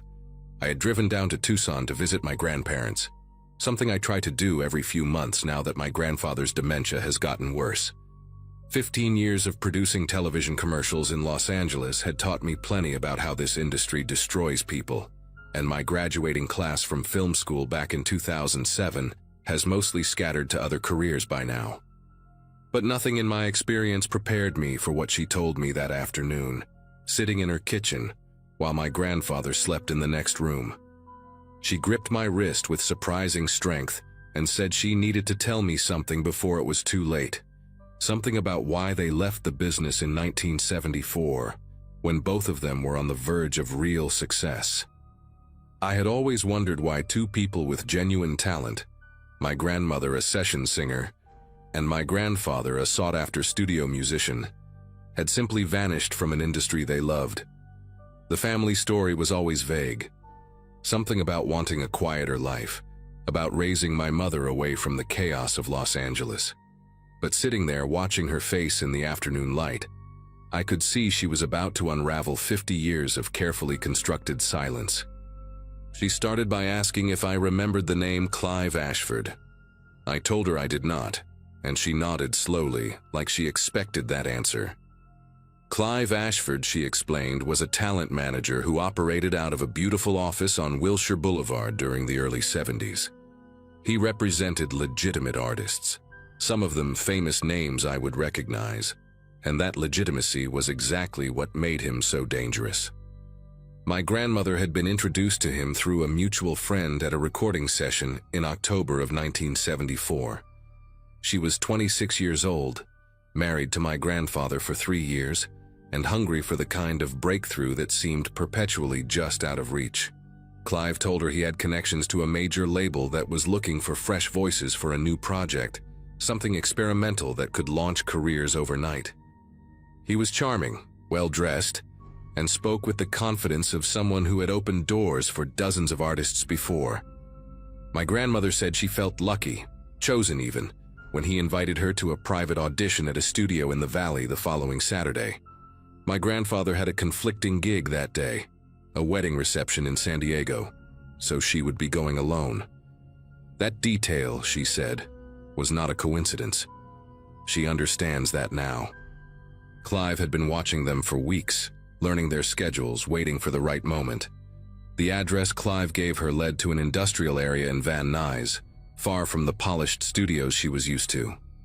My grandmother told me she almost turned around when she saw the building, a squat concrete structure with no signage, surrounded by a chain-link fence and empty lots filled with dead weeds. But there were other cars in the parking lot, nice ones, a Cadillac and a Lincoln Continental, and she convinced herself that serious music people often worked in unglamorous spaces. She parked her Volkswagen Beetle and walked toward the entrance, where a young man in a suit was waiting with a clipboard. He checked her name, smiled warmly, and led her inside. The interior was surprisingly well appointed, with wood paneling, thick carpet, and framed gold records on the walls. She remembered feeling relieved, thinking she had misjudged the exterior. The young man brought her to a lounge area where 2 other women were already waiting, both around her age, both clearly singers or actresses based on their careful makeup and nervous energy. They exchanged polite introductions, first names only, and waited together on leather couches while soft jazz played from hidden speakers. After about 20 minutes, Clive appeared through a side door, wearing a burgundy blazer and rings on 3 fingers that caught the light when he gestured. He welcomed them effusively, calling each woman by name without checking any notes, complimenting specific details about their previous work that made it clear he had done his research. My grandmother said he had this way of making you feel like the most important person in the room, like he genuinely believed in your talent and wanted nothing more than to see you succeed. He explained that the audition would be a bit unconventional, that the label executives preferred to see how artists handled unexpected situations, how they thought on their feet. He asked them to follow him down a hallway to the main studio space. My grandmother remembers walking behind the other 2 women, noticing how thick the walls seemed, how the jazz music faded completely as they moved deeper into the building. When they reached a heavy metal door at the end of the corridor, Clive produced a key from his pocket and unlocked it with a theatrical flourish. He pushed it open and stepped aside, gesturing for them to enter. My grandmother was the last one through, and she heard the lock click shut behind her before she fully registered what she was seeing. The room was not a recording studio. It was a warehouse space, bare concrete floors and exposed pipes overhead, with industrial lighting that buzzed and flickered. In the center stood a long table covered with items that made no sense in context. Jewelry, watches, stacks of documents, a typewriter, several cameras, and what looked like bundles of cash wrapped in rubber bands. 3 men sat on folding chairs against the far wall, none of them dressed like music executives. They wore work clothes, denim and flannel, and they watched the women enter with expressions that my grandmother described as hungry, like they had been waiting a long time for this moment. Clive walked past the women toward the table, still smiling, still projecting that easy confidence. He picked up a manila folder and opened it, reading aloud from what appeared to be a script. He said they had been selected for a special opportunity, a chance to earn more money in one afternoon than most session singers made in a year. All they had to do was follow instructions. One of the other women, a blonde with a southern accent, asked what kind of instructions. Clive set down the folder and explained, in the same pleasant tone he might use to discuss recording schedules, that they would be driving to a location in Beverly Hills and retrieving certain items from a residence while the owners were away. My grandmother said the reality of the situation hit her like a physical blow. This was not an audition. This was a recruitment, and they were being asked to commit burglary. The other 2 women reacted differently than she expected. The blonde went pale and started crying quietly. But the 3rd woman, a brunette who had introduced herself as Francine, seemed almost unsurprised, like she had suspected something was wrong from the beginning but had come anyway. Clive continued talking, explaining that the homeowners were out of the country, that the security system had already been disabled by an inside contact, that the whole job would take less than an hour.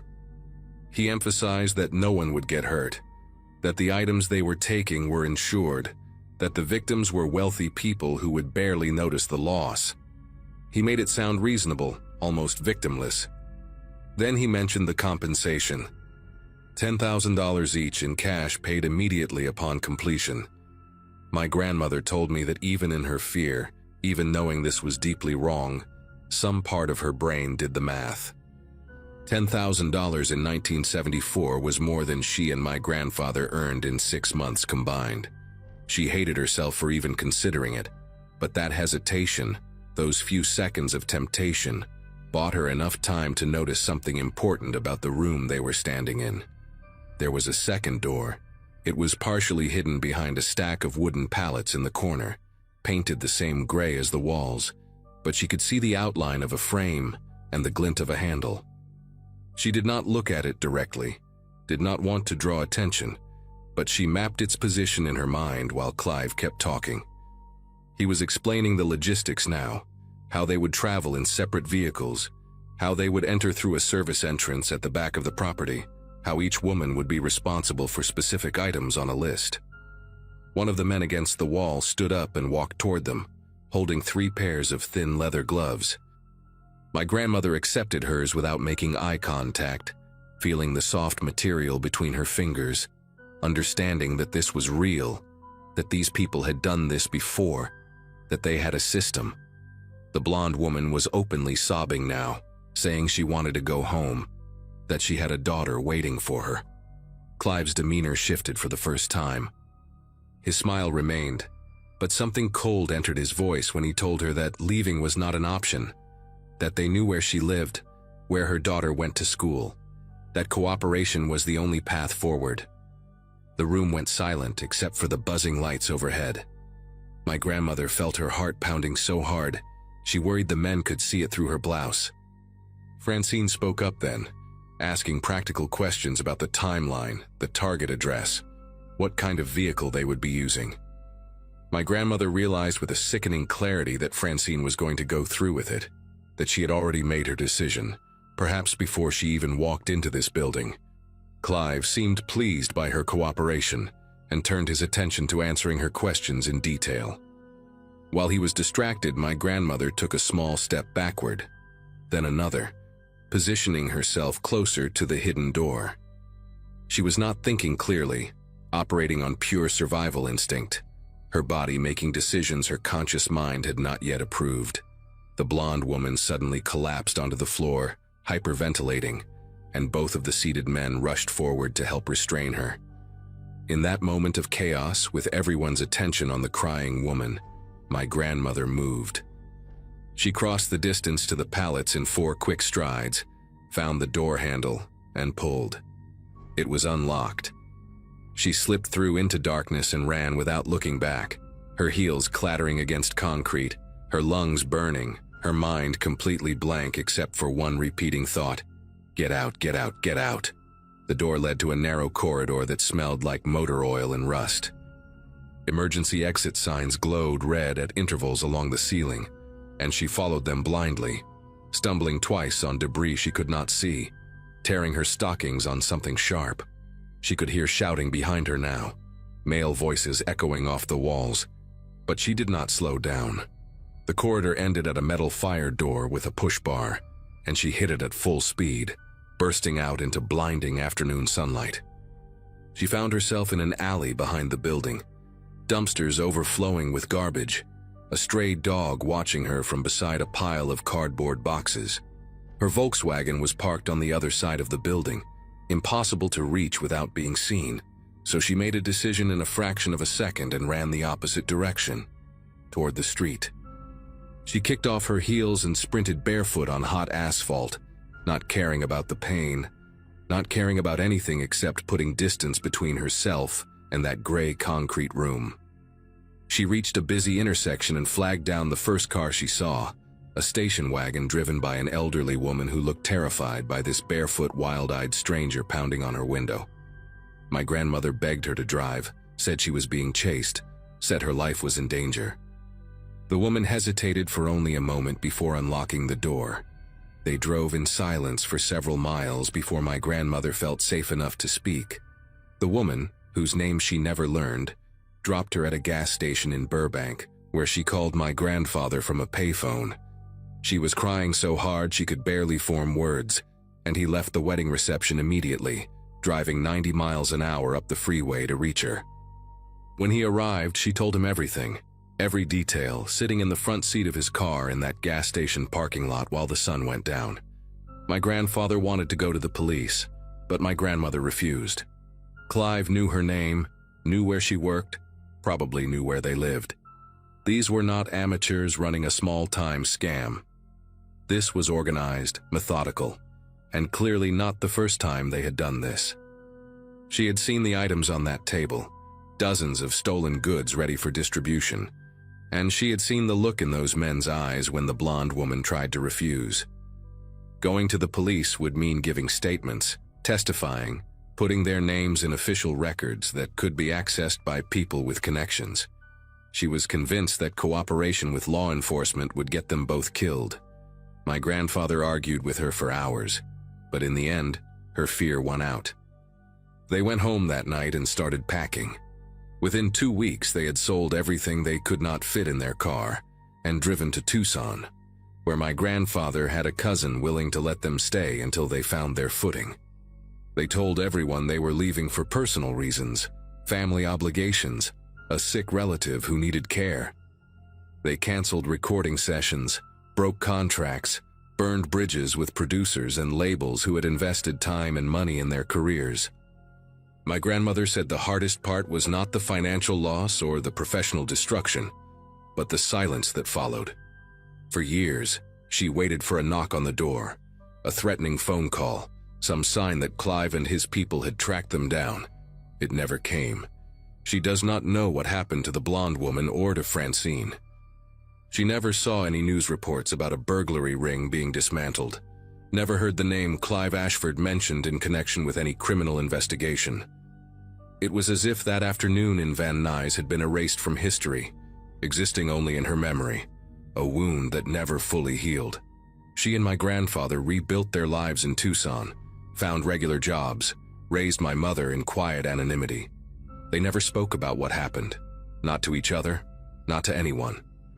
My grandfather took the secret to his dementia, and my grandmother carried it alone for 50 years, Until that afternoon in her kitchen, when she finally decided I was old enough and successful enough in the same industry that had nearly destroyed her to know the truth. I drove back to Los Angeles the next day with my head spinning. I spent weeks searching for any trace of Clive Ashford, combing through old newspaper archives, industry records, public databases. I found nothing definitive, just a few mentions of a talent manager by that name who had operated in the early 70s and then seemingly vanished around 1975. No criminal charges, no obituary, no forwarding address. I thought about hiring a private investigator, about digging deeper, but something stopped me. Maybe it was the look on my grandmother's face when she finished her story, the relief mixed with residual terror that had lived in her for half a century. Maybe it was the realization that some answers are not worth finding. My grandparents sacrificed everything to disappear, to protect themselves and their future family from people who operated in shadows. Reopening that door felt like a betrayal of everything they had endured. So I let it go. I visit them more often now, and sometimes when I sit with my grandmother while my grandfather sleeps, she will mention small details she forgot to include, fragments of that day that surface unexpectedly.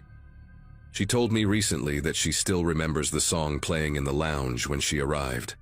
A Carpenter's track, something soft and hopeful that she can never listen to again without feeling sick. She told me she sometimes dreams about Francine, wonders if she went through with the job, wonders if she is still alive somewhere living with her own version of this secret. I do not have answers for her. All I can do is listen and make sure she knows that her story, their story, will not die when she does. Some truths deserve to be remembered, even the ones that never made it into any official record.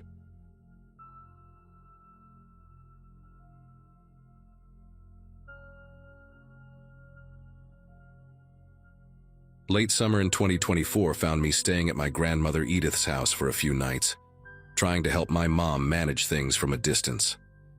Life had slowed down for me then. Freelance work, no strict schedule, and a lot of quiet hours that made the request feel manageable. Edith lived alone in a modest suburban home, the kind with narrow hallways and doors that never quite lined up right. Her dementia had been getting worse, especially after sunset, but during the day she could still hold a conversation and joke about old TV shows. I told myself this was just family duty, nothing dramatic. The first evening passed with mild confusion, repeated questions and a nervous habit of checking windows. Still, she recognized me, called me by name, and insisted on making tea she forgot to drink. I slept in the guest room, shoes by the bed, just in case she wandered. At that point, fear wasn't part of the equation yet. As daylight faded the next evening, her behavior shifted in a way I hadn't seen before. Edith stopped pacing and instead sat very still at the kitchen table, eyes sharp, listening to every sound in the house. Her voice dropped when she spoke, accusing me of touching her things, moving papers, opening drawers. She asked why I kept checking my phone and who I was reporting to. When I laughed it off, she slammed her hand on the table hard enough to rattle the silverware. The warmth she carried earlier vanished, replaced by something guarded and confrontational. She followed me from room to room, keeping a careful distance, watching my hands. Every light switch I touched earned a comment. By the time I retreated to the bedroom, my chest felt tight with unease I couldn't explain. That night unfolded slowly, stretched thin by the silence of the house. The door to the guest room closed with a soft click that didn't sound like it came from my side. A moment later, metal scraped against metal, deliberate and controlled. Edith's voice came through the door, calm and steady, explaining that she needed to lock it from the outside. She said she couldn't risk letting it move freely once the house settled. I asked what she meant, keeping my voice low so I wouldn't escalate things. She told me I knew exactly what she meant and accused me of pretending. Her footsteps moved away, followed by the sound of another lock turning somewhere down the hall. Sleep never came. I sat on the bed, listening to the house breathe, counting every creak. Morning light spilled into the room through the blinds, ordinary and cruel in how normal it felt. The door opened easily when I tried it, though the frame was gouged with fresh scratches around the lock plate. The metal looked bent, stressed, as if someone had fought it from the outside. Edith stood in the kitchen humming, cheerful, asking why I looked so tired. She remembered nothing about the night, nothing about the locks, nothing about it. When I showed her the damage, she frowned like she'd never seen that door before. The house felt empty in a way I can't fully explain, like something had left quietly before dawn. I packed my bag before lunch, promising to come back soon, knowing I wouldn't sleep another night under that roof. Driving away didn't bring the relief I expected. The image of those scratches stayed vivid, looping in my head every time traffic slowed. By the afternoon, guilt crept in, heavy and persistent, so I returned the same day with groceries and a resolve to stay one more night. Edith greeted me warmly, apologetic for being difficult lately, though she couldn't explain what that meant. I inspected the doors again while she wasn't looking. The damaged locks were still there, deeper than I remembered, like grooves pressed with intent. I told myself stress had sharpened my imagination. As the sun dipped lower, shadows stretched across the hallway and she stopped smiling mid-sentence, eyes narrowing as if she'd heard a voice I couldn't. Dinner went untouched. She asked me to sit where she could see me. Once darkness settled, Edith's alertness returned sharper than before. She whispered instead of speaking, warning me not to move too fast, not to test her patience. Every few minutes she checked the hallway, pressing her ear to the wall, nodding as if listening to instructions. When I suggested calling my mom, her face hardened and she accused me of signaling. She blocked the kitchen doorway with a chair, explaining that pathways mattered at night. The house felt smaller with every adjustment she made, furniture dragged into odd positions, lamps unplugged. When I finally excused myself to the bedroom, she followed, standing just far enough away that I couldn't read her expression clearly. The door closed between us, and I waited for the sound I dreaded. This time the locks came quickly, firm clicks followed by the unmistakable scrape of force. Edith spoke through the door again, steady and patient, saying tonight was worse, that it was learning. She said she could hear it breathing near the vents, and that it copied footsteps when it moved. I asked her to unlock the door, trying to reason, but she only replied that love sometimes meant restraint. Something brushed the other side of the door, slow and deliberate, not heavy, but intentional enough to make my pulse race. The ceiling vent rattled once, then fell silent. I sat on the floor until my legs went numb, listening to her whisper instructions to someone who wasn't there. Morning arrived muted and gray. Edith slept in her chair, hands folded, peaceful. She laughed when I asked about the night, insisting she'd gone to bed early. The scratches on the lock were worse, curling outward like metal peeled back with fingernails. I took photos, called my mom, and arranged for in-home care that same day. When the caregiver arrived, Edith stood close to me, gripping my sleeve, quietly asking if I'd told them about it. I didn't answer. Leaving that house felt final this time, not rushed, just necessary. Whatever she believed she was protecting us from, I couldn't stay long enough to find out. I didn't go back after that day, but the house didn't leave my thoughts. Over the next week, the caregiver called twice to ask questions that made my chest tighten. She mentioned Edith insisting certain doors stay sealed after sunset, and refusing to sleep unless chairs were wedged under handles. One evening, the caregiver found Edith standing in the hallway, pressing her palm flat against a bedroom door, listening. When asked what she was doing, Edith said she was checking whether it had learned patience yet. The caregiver laughed it off at first, assuming it was part of the illness. Then she noticed the vents had been covered with towels, tightly packed, as if to block airflow. No one could explain how Edith had the strength to do that alone. A week later, a locksmith was brought in to replace the damaged hardware. He called me directly, sounding unsettled, asking what kind of force could cause that kind of wear from the outside. He said the grooves weren't consistent with tools, more like repeated pressure from something uneven. While he worked, Edith sat at the kitchen table, calm and polite, offering him candy she kept in her pocket. She told him not to worry, that it wouldn't try anything during the day. When he asked what she meant, she just smiled and said daylight made rules simpler. He finished faster than planned and refused to stay past dusk. That was the first time someone else reacted the way I had. The final incident happened less than a month later. The caregiver arrived one morning to find Edith locked inside her bedroom, door sealed from the outside, furniture dragged into place. Edith answered through the door, annoyed at being disturbed, explaining she'd done it herself to keep things contained. She was unharmed, lucid once the door was opened, and confused by everyone's concern. Adult services stepped in after that, and she was moved to a facility where nights were supervised and doors couldn't be locked manually. The house was sold not long after, emptied quickly, no questions asked. I never asked the new owners how the nights felt there. Some things don't need confirmation. I still think about the way she spoke, how calm she was when she said she couldn't let it roam. Dementia explains a lot, but it doesn't explain the damage or the way multiple people felt watched after dark in that house. Maybe she believed she was protecting us from something imaginary, or maybe fear gave her strength and purpose when her mind was failing. What I know is this: after she moved out, no more locks were scratched, no doors sealed themselves, and no one reported sounds in the vents. Whatever she thought she was keeping in check, it stopped the moment she left. And that's the part I don't try to rationalize anymore.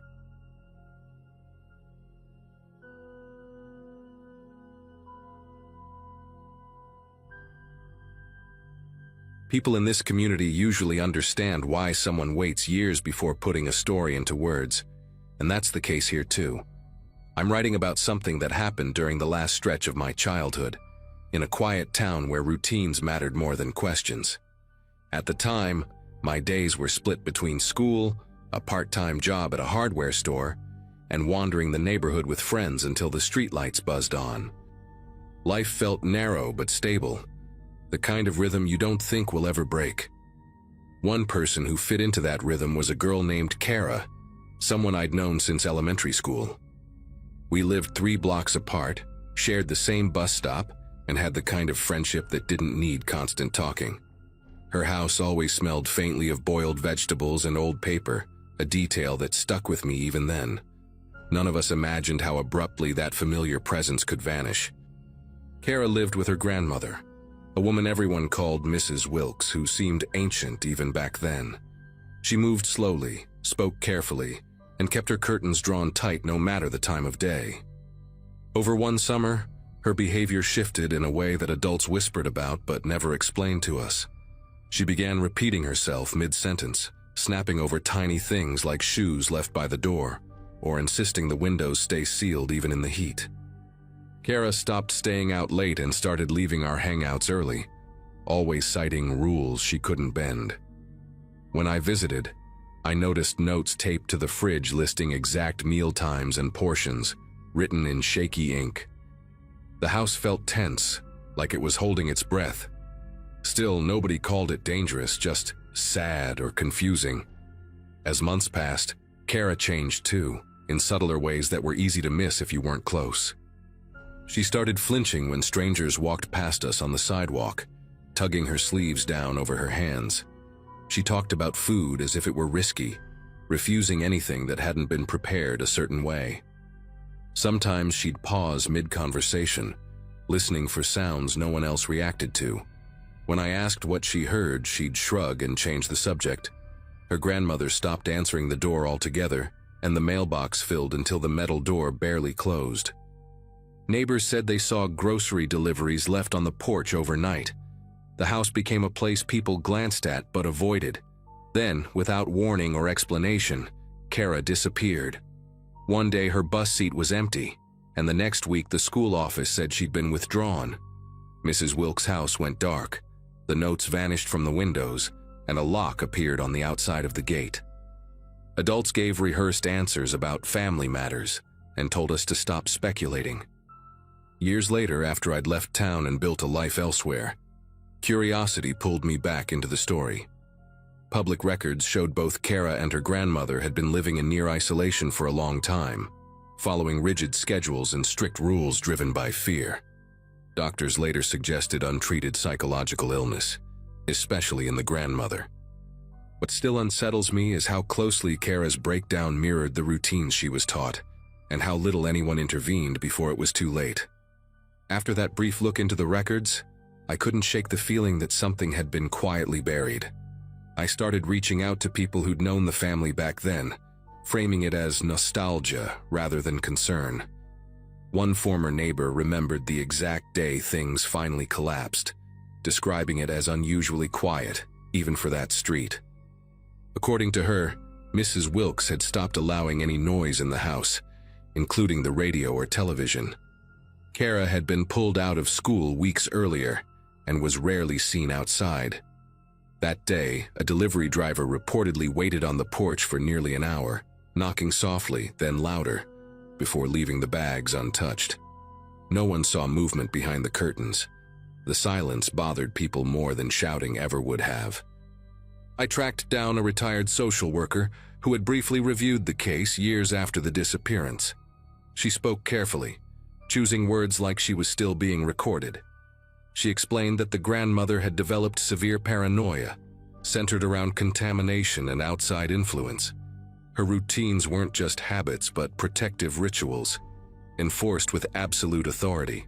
Kara's role shifted from child to participant, then to enforcer, mirroring behaviors that kept them safe.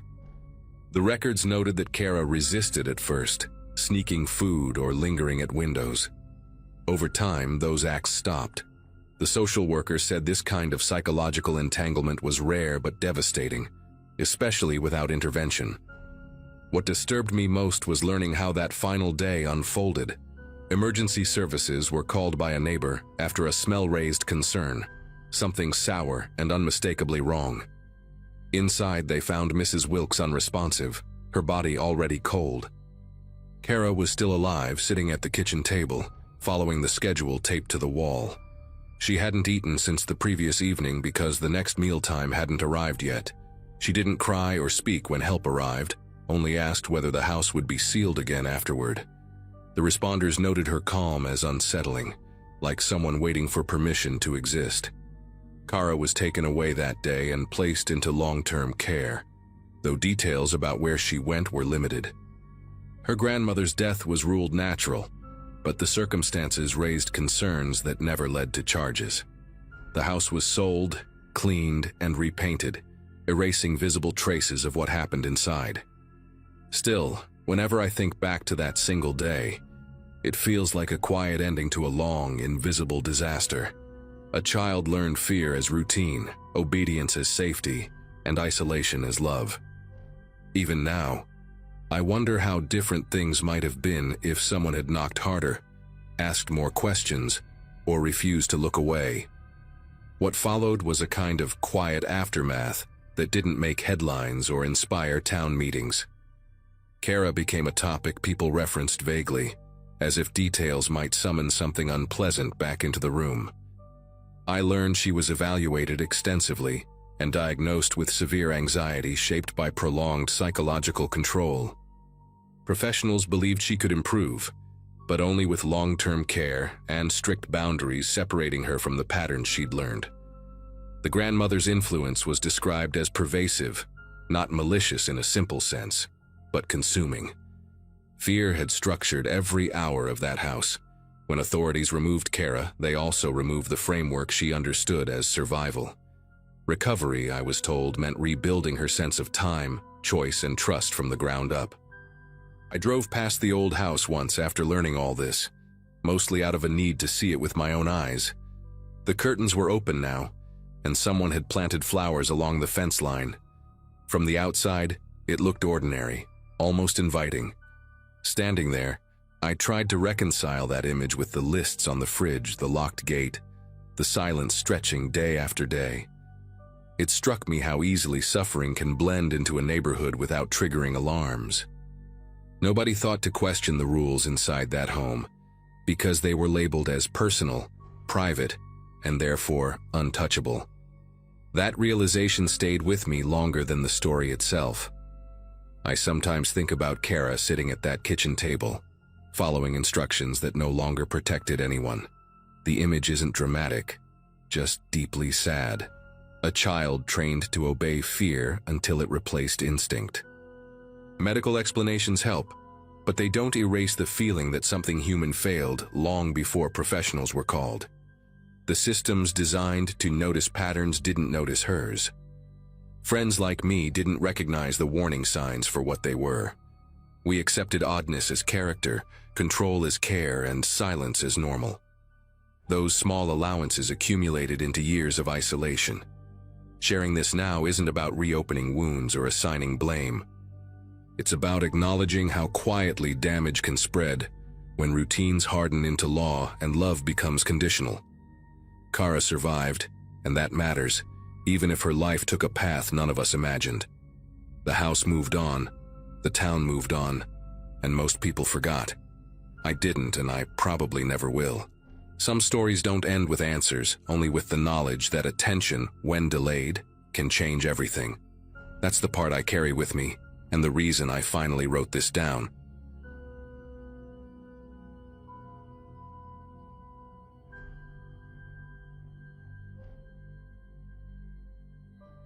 Visiting my grandparents had always meant quiet afternoons and predictable routines, but this trip felt different from the moment I passed through the stone gates of their retirement community.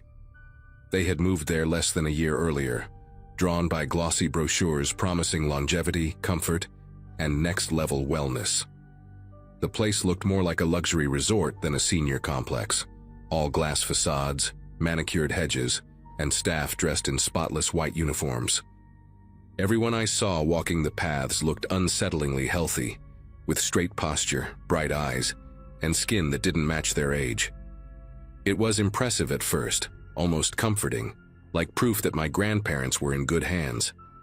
Still, something about the silence bothered me, the way conversations stopped when staff passed by. My grandfather, Harold, hugged me tightly but didn't linger, glancing toward the main building as if he were being timed. My grandmother, June, smiled a lot, but it felt rehearsed, like a habit she couldn't turn off. That first evening, I chalked it up to adjusting to a new environment and told myself I was overthinking things. Staying in their guest suite came with a stack of printed rules left neatly on the table, heavier than what you'd expect for a simple visit. Visiting hours were strict, meals were mandatory at assigned times, and certain hallways were clearly marked as off-limits. One rule stood out more than the rest, stating that guests were not permitted to interfere with any medical or wellness-related activities. I asked June about it casually, trying to sound curious instead of concerned.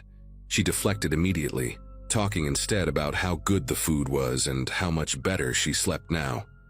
Harold barely spoke, nodding along but keeping his eyes fixed on his plate. Later that night, I noticed security cameras in the hallways, far more than seemed reasonable for a place like this. Even the elevators required keycards, and residents were escorted during certain hours. It didn't feel like protection, it felt like supervision. The next morning, I followed my grandparents to what they called a wellness session, expecting something like physical therapy or yoga. Instead, they were separated at a set of double doors labeled with a clinical code instead of a name. Guests weren't allowed inside, so I waited nearby, pretending to scroll on my phone while listening. From behind the doors came low humming sounds, mechanical and steady, mixed with voices giving calm instructions. Residents went in relaxed and talkative, but when they came back out, their expressions were blank, their movements precise, almost synchronized. One woman passed me, her pupils oddly dilated, her smile fixed as if she'd forgotten why she was smiling. A staff member noticed me watching and gently repositioned himself between me and the doorway without saying a word. The message was clear enough without language. When my grandparents returned, they claimed everything was fine, but neither could explain what the procedure actually involved. As the day went on, small details started piling up in ways I couldn't ignore anymore. I overheard two residents whispering near the garden, one asking the other how many cycles they had left. In the common lounge, a television looped promotional videos about vitality and extended lifespan, always cutting away before explaining how it was achieved. I noticed locked doors marked as medical storage, each with biometric scanners instead of simple locks. During lunch, June repeated the same story twice, word for word, unaware she'd already told it. Harold's hands rested perfectly still on the table, not even trembling when he lifted his glass. When I asked about friends they'd made there, they struggled to name anyone who had moved out or passed away. That was when it hit me that no one ever seemed to leave this place. Not really. That afternoon, curiosity pushed past politeness, and I took a longer walk alone through the community while my grandparents rested. Behind the main recreational wing, a service corridor branched off toward a low building with frosted windows and no signage. A faint antiseptic smell hung in the air, sharp enough to sting the nose. Two residents in identical robes waited on a bench nearby, wrists marked with thin, red impressions like tight bands had been removed recently. One of them noticed me looking and quietly warned me not to ask questions if I planned on enjoying my stay. Before I could respond, a staff member appeared and guided them inside, locking the door behind them with a keypad. The hallway lights dimmed slightly after they entered, as if conserving energy or hiding activity. Standing there alone, the place no longer felt luxurious, just controlled and carefully sealed. Dinner that evening was quieter than the night before, and the dining hall buzzed with an artificial cheer that felt forced. Conversations revolved around improvements, clearer thinking, stronger joints, better memory, all spoken in the same calm cadence. Harold mentioned a new treatment he'd been approved for, something that required a small contribution, though he couldn't explain what that meant. June squeezed his arm gently when he spoke, her eyes darting toward a nearby staff member before returning to her plate. Later, back in the suite, I pressed them harder than I had before, asking what they'd signed when they moved in. They admitted there were contracts, dense ones, outlining long-term care agreements and consent for experimental wellness programs. The word experimental sat between us, heavy and unresolved. Neither of them could say exactly what they'd agreed to in exchange for staying there. Night settled in, and sleep didn't come easily, so I listened to the building around me. Somewhere below, machinery ran in steady intervals, not loud enough to identify but persistent enough to notice. Footsteps echoed in the corridor at regular times, followed by soft knocks and doors opening without conversation. From my window, I could see a small group of residents being escorted across the courtyard, robes pulled tight, faces expressionless under the dim lights. No one resisted, no one questioned where they were going. A realization started forming, uncomfortable and slow, that this place thrived on compliance more than care. Longevity wasn't being offered freely. It was being traded for something unspoken. Lying there, staring at the ceiling, the idea that my grandparents were part of a system feeding on fear of aging refused to leave my mind. By morning, resolve replaced hesitation, and I confronted a staff supervisor in the lobby, asking directly what these procedures involved. The response was smooth and rehearsed, full of vague language about regenerative therapies and cognitive preservation. When I mentioned residents not remembering basic details or repeating themselves, her tone shifted just slightly, enough to notice. She reminded me that participation was voluntary and that extended life required commitment and sacrifice. That word again, sacrifice, echoed louder than anything else she said. When I returned to the suite, Harold and June were already dressed, ready for another session they hadn't told me about. They insisted I should enjoy the amenities while I could, speaking as if time there was limited for visitors like me.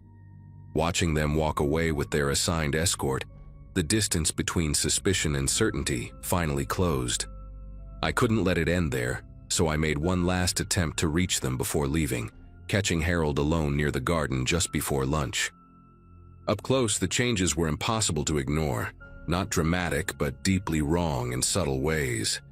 His gaze lingered a second too long before recognizing me, and his voice carried a flat steadiness that didn't belong to him. He talked about how aging was a choice people made when they stopped investing in themselves, repeating phrases I'd heard in the promotional videos. When I asked if he was happy, he paused, searching for the word like it had slipped out of reach. June appeared beside him, guiding him away gently, thanking me for visiting with a politeness that felt practiced. Watching them walk off together, I understood they weren't just residents anymore. They were assets in a system built to harvest hope and obedience. Before leaving, I stopped by the front desk to formally check out, hoping someone might slip and say something real. Instead, I was handed a pamphlet about future enrollment opportunities and told visitors often reconsider once they see the benefits firsthand. The implication wasn't subtle, and it left a sour weight in my chest. As I waited for my ride beyond the gates, another group of new arrivals rolled in, laughing, impressed, carrying suitcases full of trust.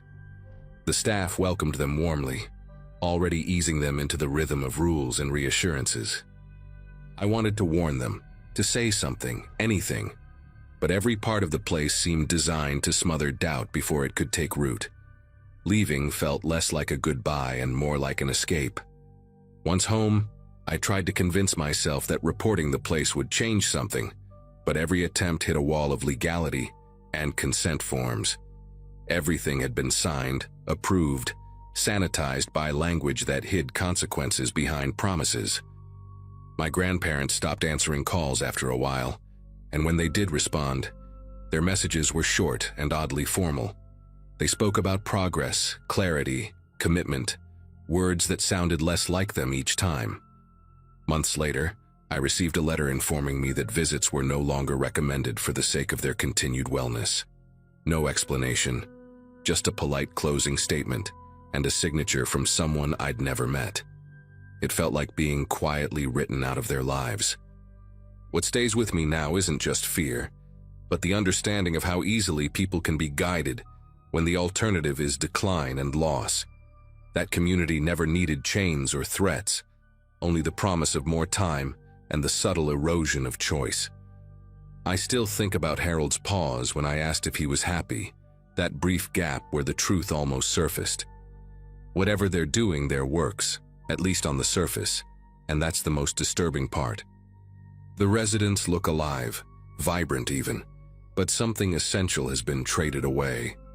I don't know if my grandparents are still themselves anymore, only that they chose to stay, and the system made sure that choice became permanent.